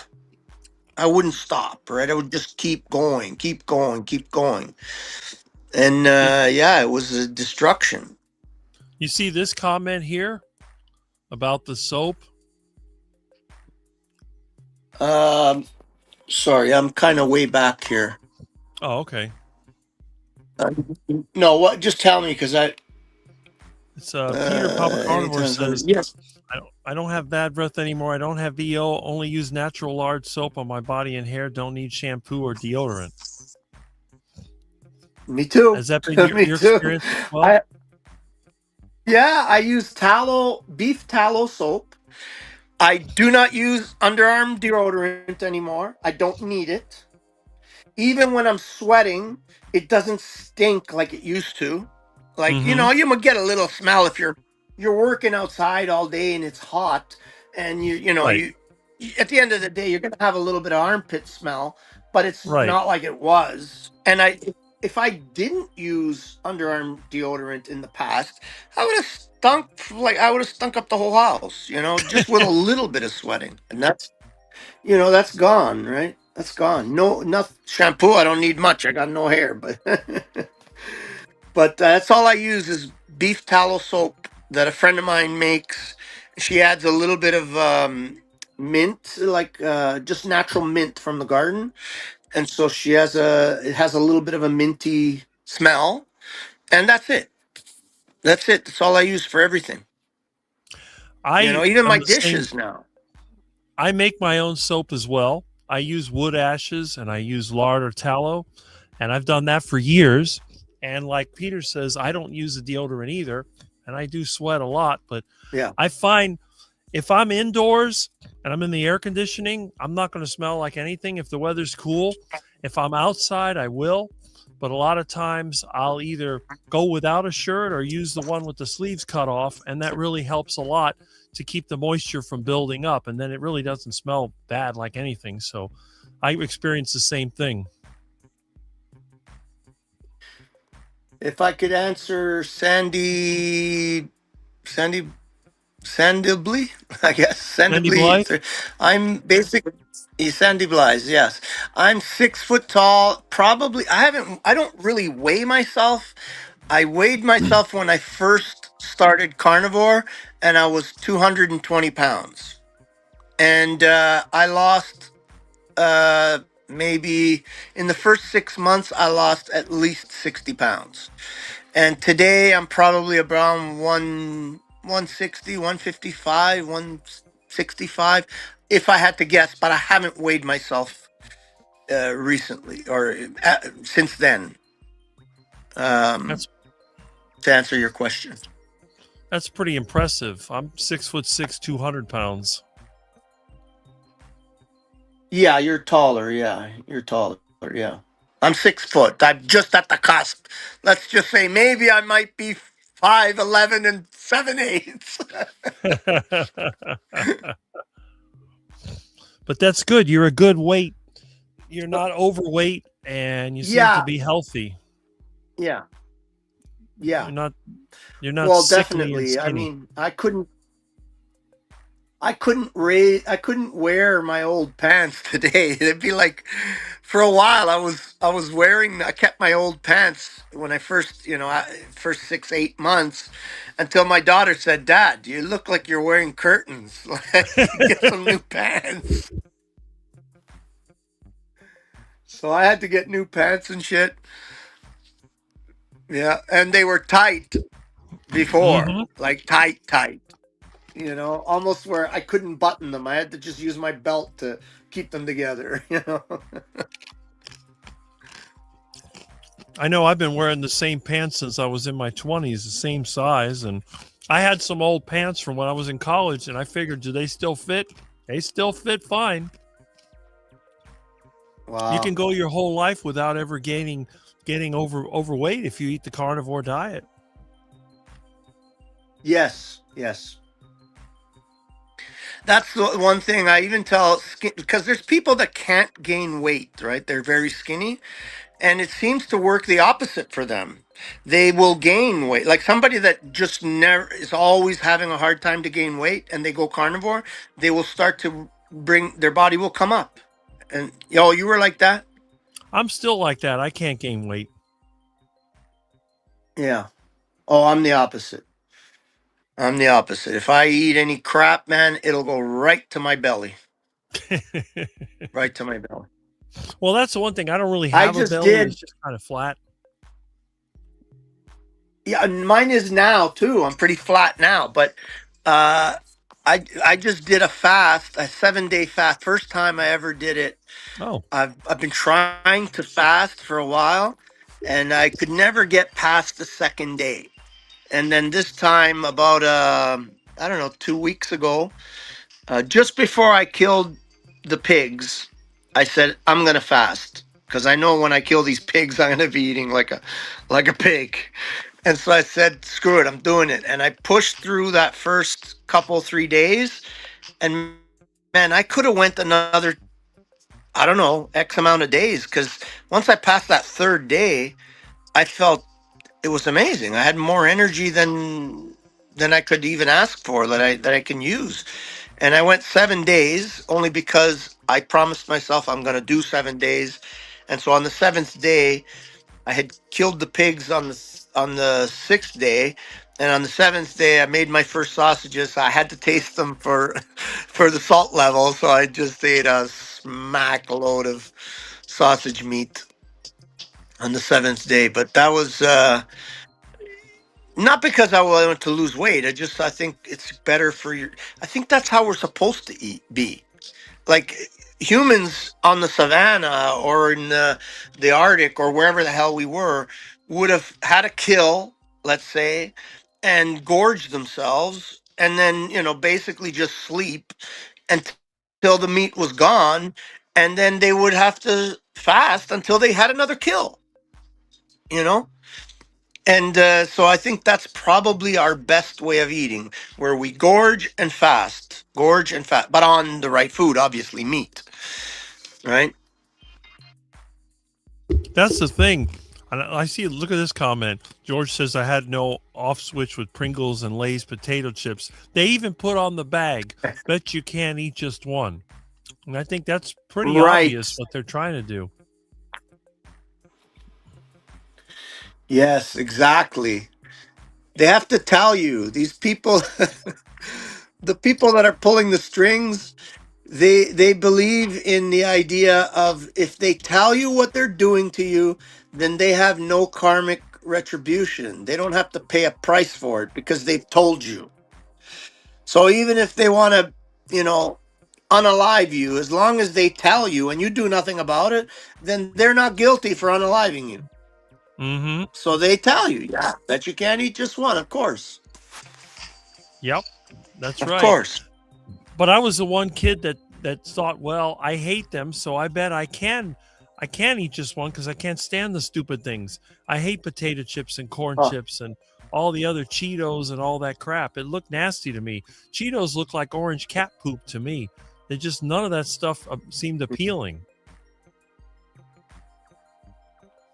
Well, yeah, you are one of, I guess, the originals, because that was never my situation. I wanted to eat everything that was garbage, not knowing any better. My biggest addiction as a And I kid had was meat, any kind of meat. strangely enough, I was that way too. I always loved meat.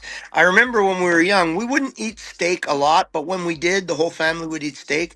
I would eat everybody's fat because they Mhm. would cut it off. Oh, you can't eat. Oh, my mother would. Oh, you can't eat all that fat. But this is the part I like. I like Yeah. the fat. right? And then, but slowly, the brainwashing starts to click it. Oh, that's bad for you. Don't eat fat. Oh, that's no good. Don't eat beef. Beef. Oh, it's going to give you heart disease. Oh, it's going to, So slowly, I got brainwashed. Mm-hmm. And so I Yeah, started it's to going to give you believe a heart attack. Yeah, it's going to give you a heart attack. And it's funny. I always tell the story that my family history, they came from Italy around the wartime because my grandfather was the first of all the brothers. He had like 8 or 9 brothers, 7, 8, whatever brothers, and sisters, and he didn't want to fight for Mussolini, so he came to Canada, and then eventually brought all his brothers and sisters here. And when he came, he brought his mother and father, and his mother and father died here at 101 or 101 or 102, and like in their hundreds anyway. I don't know exactly. I don't remember exactly what age. And my great grandmother literally smoked cigars from when she was a kid, because when she was young she got a job in a cigar factory and she got the habit of smoking cigars. So she came here with seeds in her pocket to grow her own tobacco. She didn't buy cigars, she grew her own tobacco and she made them. But one thing that they did is they ate everything with lard, sausages, prosciutto, capigolo. That was every day. A big hunk of prosciutto, a big hunk of capigolo or sausages with a big piece of cheese and a little piece of bread for lunch, let's say. At night, they might eat some pasta, but not every day. Like people think Italians eat pasta every day.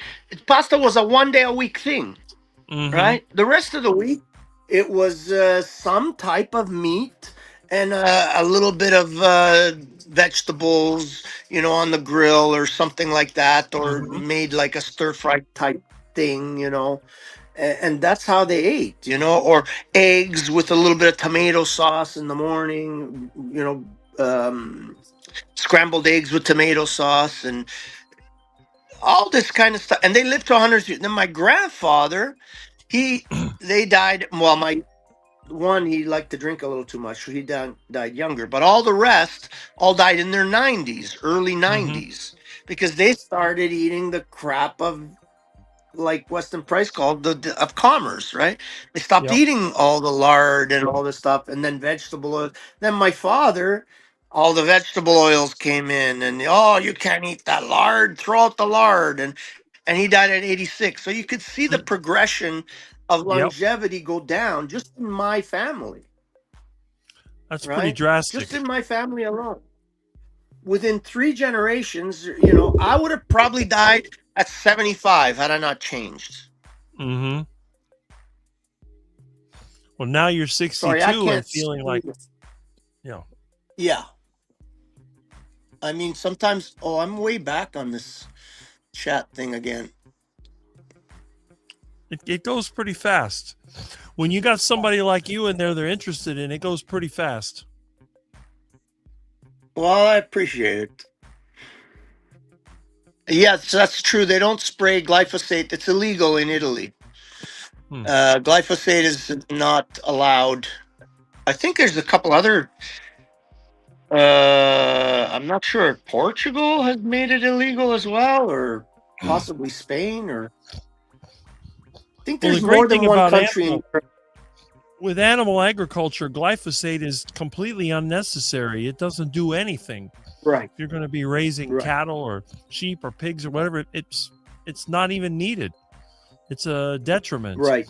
The only thing that they have is like along the fences.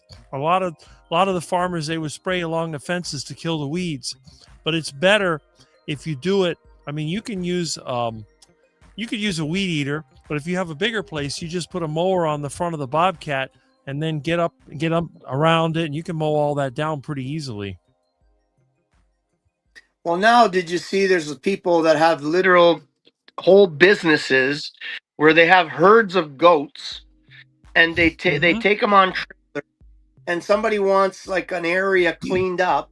They bring 50 or 60 50 or 100 goats, and they put an electric wire around the area that they want, and they just put the goats on. And the Yep. goats turn it into like a garden. They clean it perfectly. Mhm. And so that option, you have land that you want to keep something clean.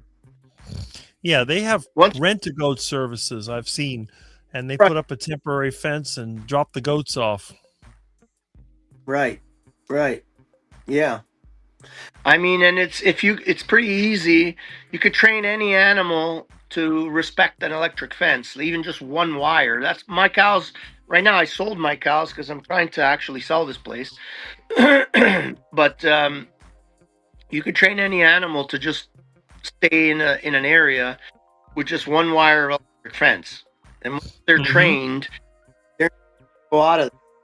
They'll respect it, even if it's off. They'll respect it, unless they have no food. When they get to a point where they don't have enough food in that Mhm. area, that's when they'll pressure the fence and try to get Right. out. But if they're not going to, it's very easy to control them in an area and eliminate all the weeds, all the shrubs. They'll take it down to not. Goats are not Mhm. grazers; they're browsers. So they eat. The other thing about Or above. animals is animals don't just mulch; they compost as they work. That's right. Right.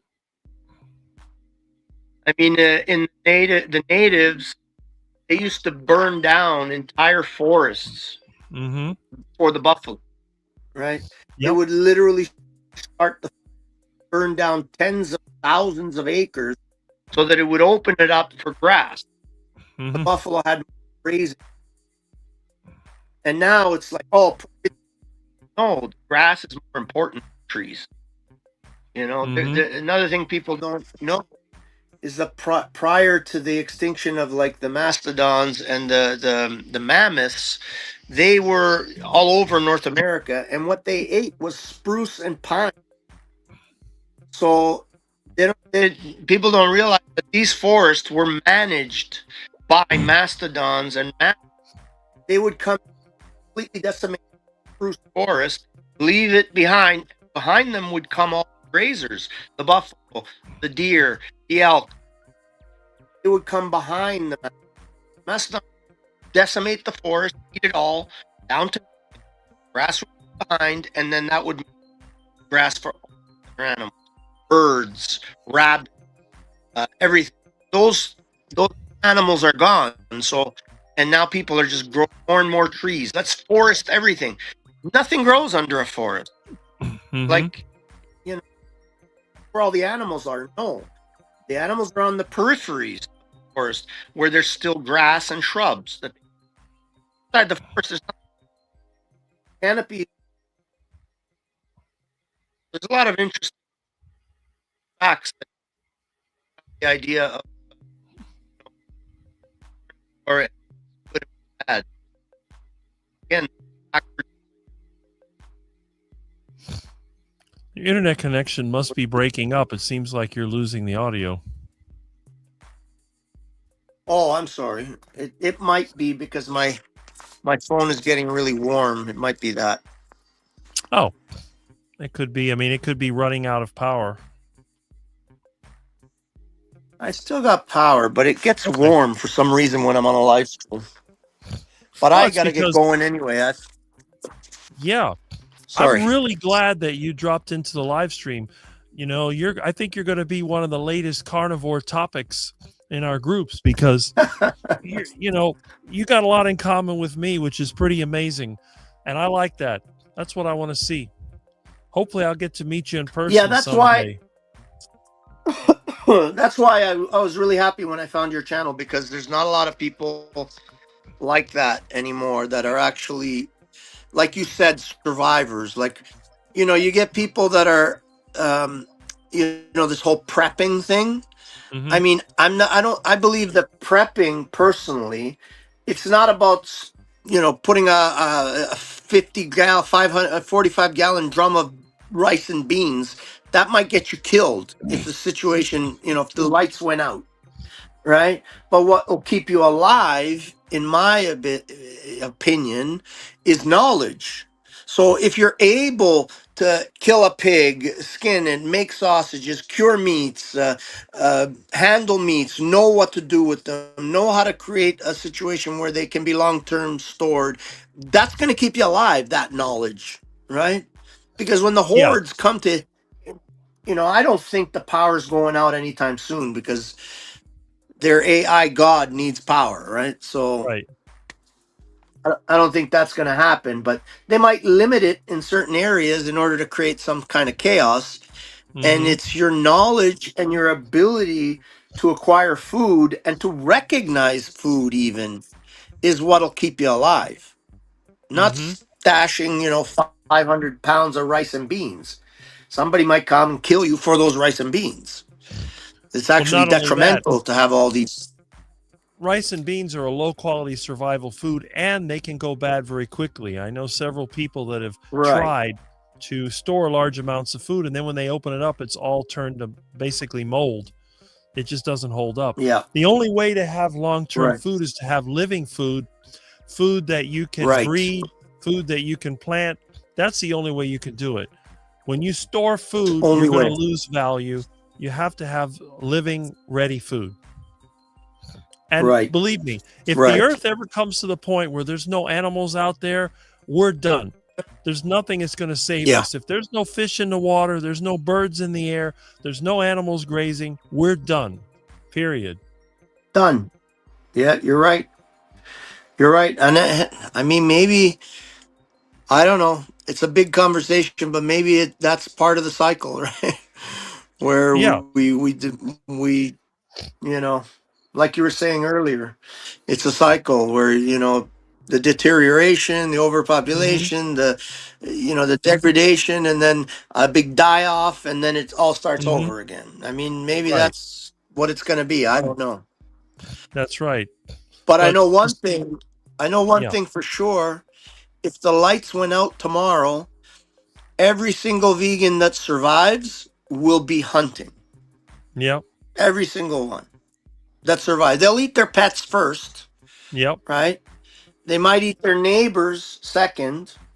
And then Hmm. when there's no more neighbors left to eat, they're going to eat, they're going to hunt and go revert back to their hunter gatherer nature. If there's some berries or some mangoes, they might eat those if they're available, but they're not always Hmm. available. They're seasonal. Like when you have a Right. mango tree, it's going to fruit once a year for what? 3-4 4 weeks? weeks. Yeah. What do you eat the rest of the year? Well, you got a month worth of mangoes. What do you eat for 11 months? You got to go out and hunt. That's right. Okay, Well, I buddy. mean, if you live I really. if you Sorry. live in a tropical climate, you'll have some fruit year round, but it won't be the same. But yes, if you don't eat Right. animals, you're going to have a big problem, because when trying to fast when you're eating plant material is not going to work. You're going to be a No. disaster. Your blood sugar is going to be all over the place. But if you're eating meat and Yeah, you're storing all that good animal fat and protein, you can go a few days without eating and you'll be fine. that's right. Yeah.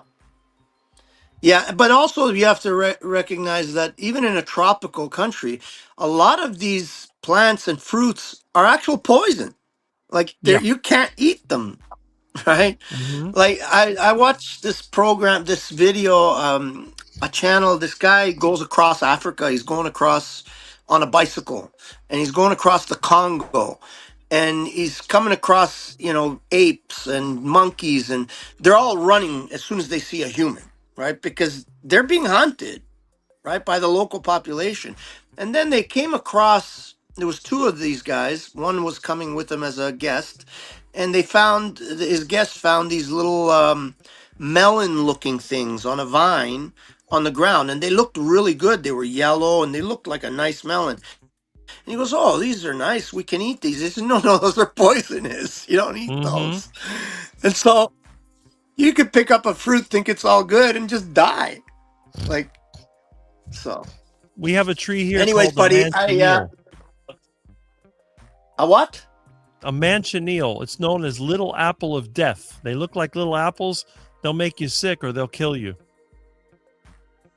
Wow. Yeah, and there's so much of that. So much of that.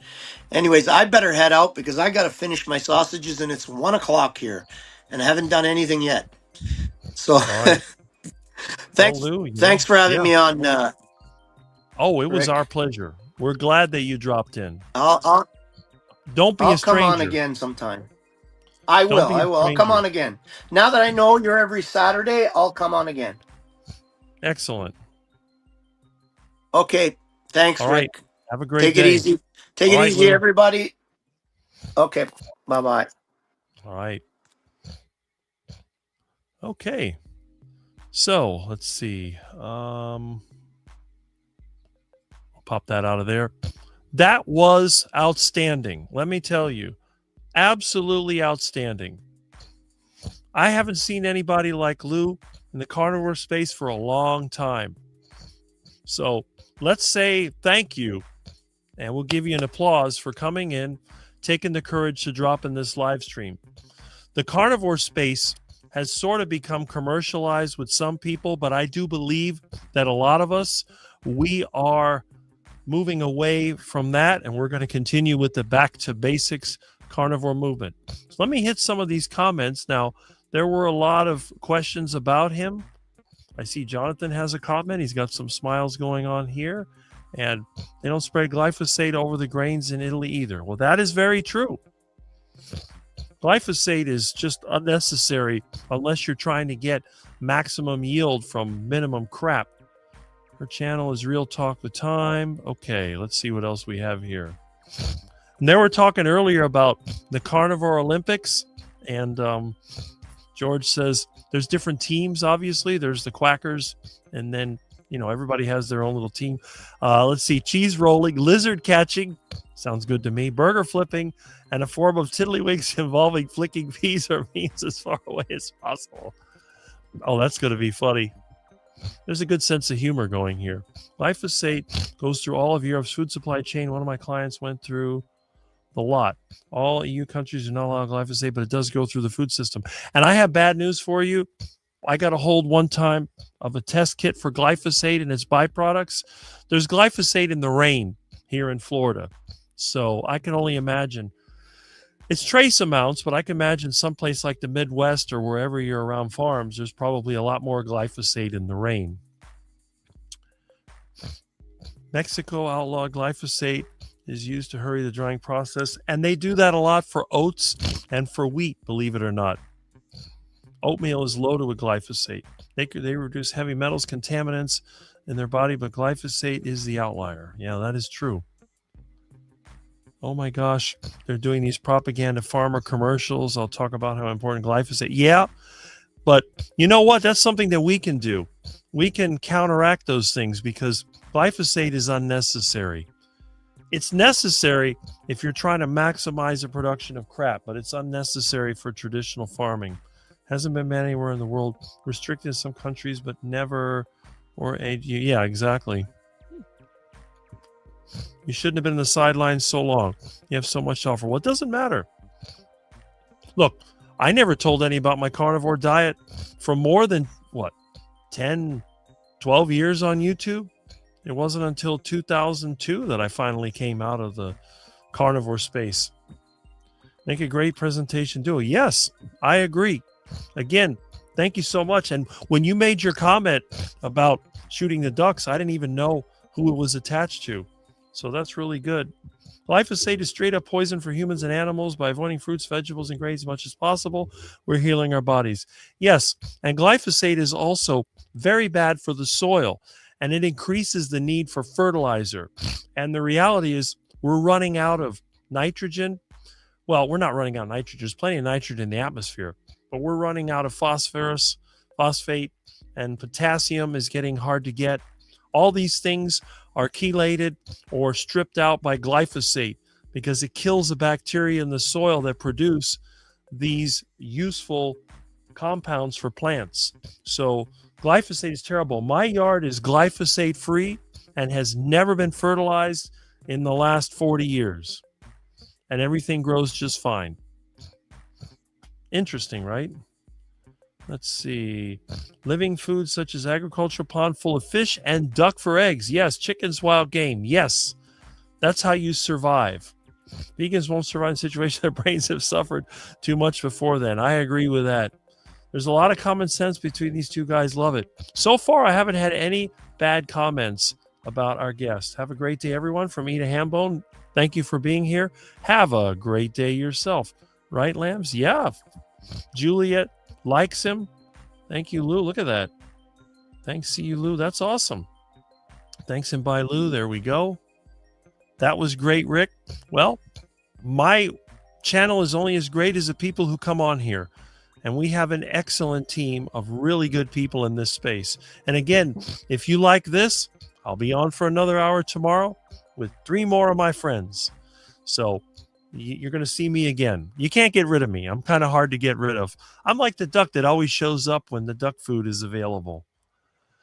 Consider using my StreamYard for your Saturday live so you can have a great guest like Lou too. It won't stream to my channel. I can just give you a password. Okay, that's always a possibility.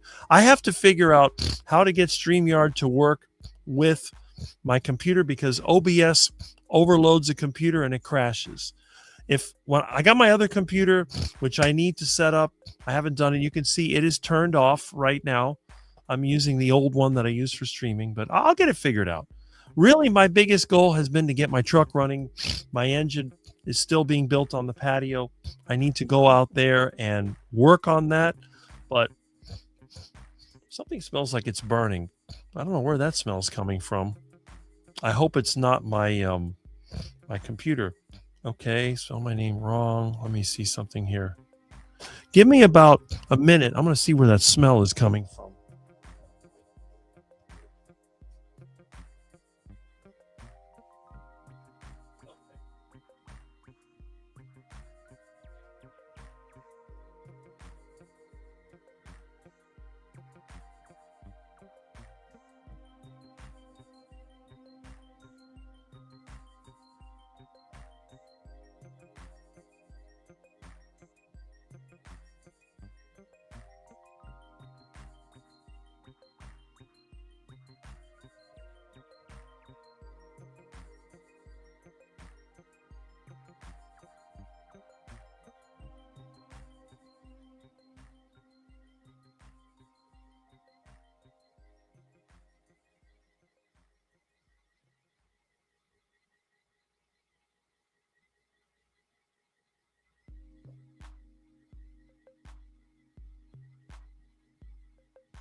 Okay.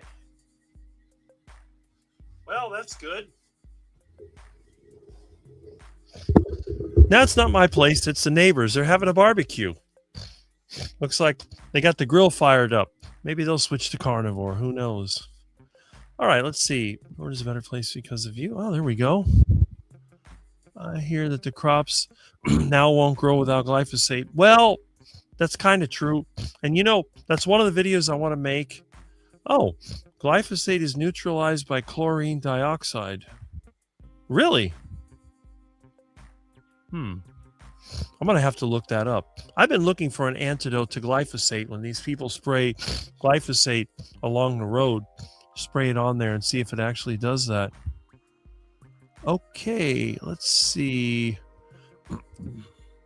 It's used for killing the plants to make harvesting easier. Did you host Lou on video and not just phone? Yes, I'm on Jonathan's StreamYard right now, and Lou dropped in when we were having. We had Thomas earlier, and then when Thomas was there, he dropped in. So that was a surprise for me, and I'm really glad we got somebody new in the carnivore space. And I know about 3 other people in the carnivore space that I communicate with that are kind of into this locally produced, surviving, reusing things. So it kind of goes together, and that's kind of nice. All right, let's see. And Julia, Milton playing with matches. No, it's my neighbor. This house has so many holes in it that the barbecue smell, I guess, is seeping through the windows or maybe through the cracks in the ceiling. And I smelled something burning because they do their barbecue with lighter fluid, which I don't. When I have a barbecue, you've seen the way I do a barbecue.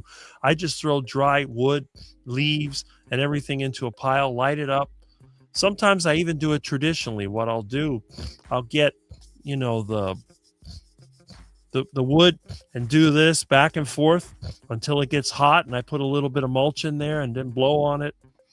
I do that as kind of a show when I'm at my friend's house. But at my house, I just light it up with the lighter.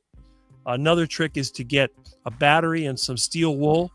Put the steel wool, wrap it with a piece of paper, touch it with a 9-volt battery, and you get instant fire.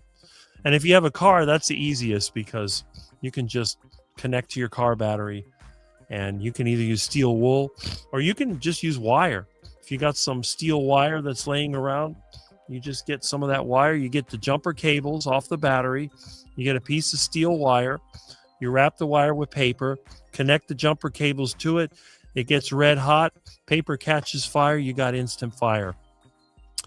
That might be another good video I can make. Let's see. We have Milton chewed a wire and now cooked. No, I think Milton went to the bed. I gave him some meat and he went in there and fell asleep. Rick is his own smoke alarm. Well, there you go. I do actually have a smoke detector, but that thing is really loud and it'll go crazy. Rick yells, then runs back and saying, I got to go.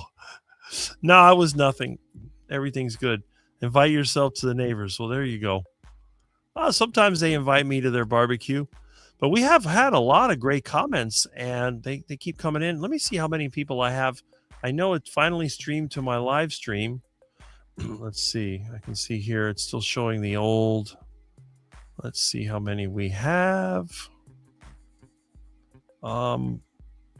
I got 29 people on my channel. I'm not sure how many are on Jonathan's channel, but that's actually really good. I have to admit. Impressive.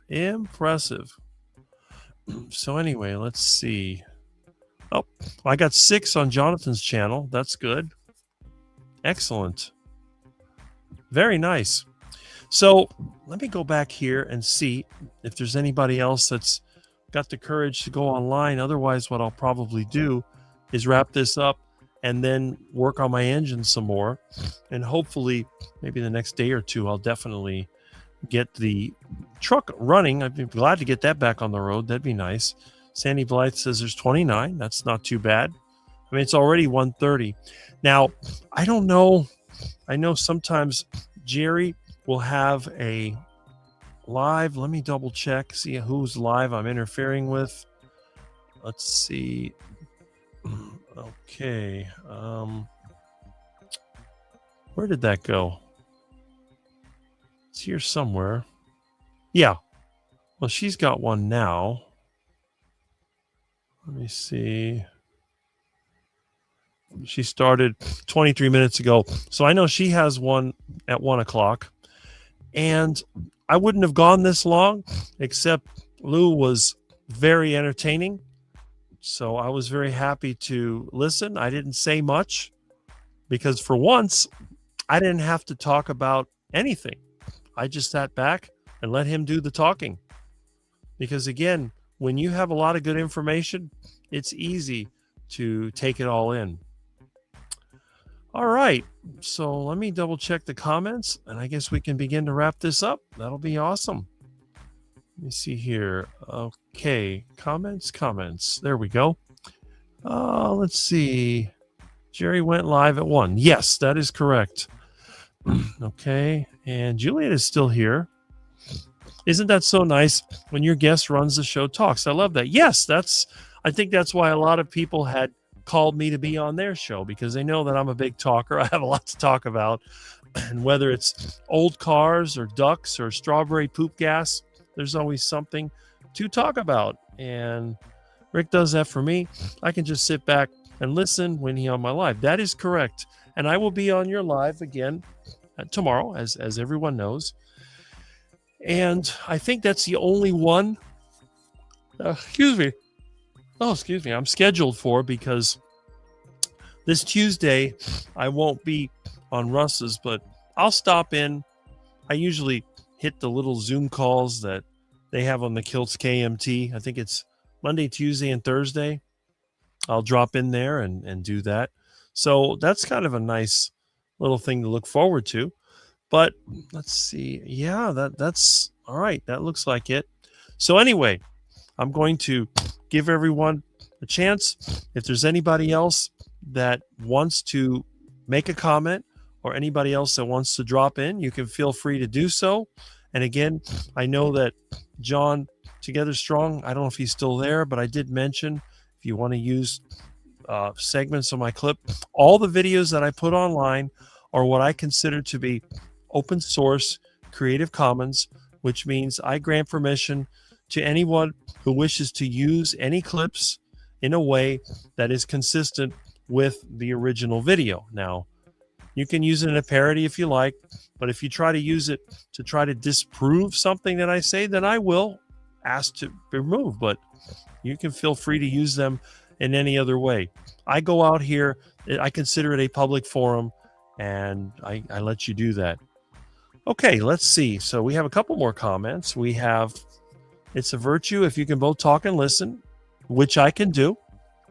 That was one of the things that my dad used to be very difficult, because when you would say something he didn't agree with, he would have to butt in. I just let people talk and talk and talk, and then eventually I make my point. A good dialogue is very important. Being diplomatic is important. But when I'm around friends like you, I don't really worry about it. Anything that's said, maybe some words may be slightly improper, but it's just a matter of what you want to say. And when you're telling the truth and you're relating your experience, who am I to challenge that? So that's kind of the whole thing. And Sandy Blythe says, thanks, Rick, and great live today. Yes, this live, I think, turned out to be one of the better ones. I'm quite impressed. And again, I like this format of splitting the live, like having my normal talk, read comments, whatever, switch over to having guests, having team, having people call in. It makes the live a lot better. It takes away any boredom factor. It takes away monotony, because when you have other people in the live, you never know what to expect. You may find, who knows, maybe one day we'll get a vegan that visits. I mean, I doubt it, but I'm sure a vegan could share some good gardening tips. I know vegans that agree with me in terms of soil health and gardening and how to use or not use fertilizers. That's a good thing. So a little something to think about and a little something for the future. So let's see. Is that all the comments we have? I guess it is. And I guess it's time to wrap this up. So let's see what we have here. Okay. Yeah, that's about it. Anyway, let me go ahead and let's see. And by the way, if you're not familiar, the channel, Jonathan did share Lou's channel, Lou Bass, Loubas. So you could, he has how many subscribers? 98 subscribers. Okay. Well, you can definitely add to that. His channel was started in 2012. So it might be a good idea. I'm not sure if he'll post videos, but it's always nice to put it on there. I'm going to make sure that mine is also subscribed. So now I think he has a 93. Well, whatever. Maybe he'll make 100. That'll be good. Meat bad, kale good. That's funny. But anyway, that's great. So let me take one more listen here. And we got some more comments. Good to see you all, Ricky Lee. I'm glad to see you again. I know sometimes you're not in or you don't comment, but at least now you are commenting. So I know that you are there. And okay. Bye. Great live. Enjoyed it very much. Bye, guys. Bye, Juliet. And I'll be seeing you tomorrow. I'll be seeing you in the Carnivore School, and you have a live. Although I may have to kind of jump around. I'm going to try to catch the Butter Bob live. That's going to be at 7 or whatever it is. So that might be another one I'm going to check out. Great live, Rick. Have a great day, everyone. Well, thank you, Lambs. I really appreciate that. And it's about 1:30. So let's shut off the live. And I am just very happy. I guess, yeah, that's it. Oh, we got a bunch of comments on my channel. That's nice. Okay, I see that. Oh, nice. Okay, So let me just, oops. Okay, why is this not working? Oh, there we go. And Chuck says, everyone have a great day. You too, Chuck. I'm glad that you were here. I guess you were here listening most, if not the whole time. So that's awesome. And again, my live streams would be nothing if it wasn't for you, the viewers, the people who participate in the live stream. And I look forward to getting to know more and more of you as time goes on. I've had the pleasure of meeting some of you in person. I'm sure I'll be meeting more of you in person. When I'm able to travel, I may even meet more in person. So, and with me, what you see is what you get. You're not going to get anything different than what you've seen in these videos. So, have a great day. I'm going to end the stream, and I'll catch you tomorrow. Build muscle and lose fat on the carnivore diet.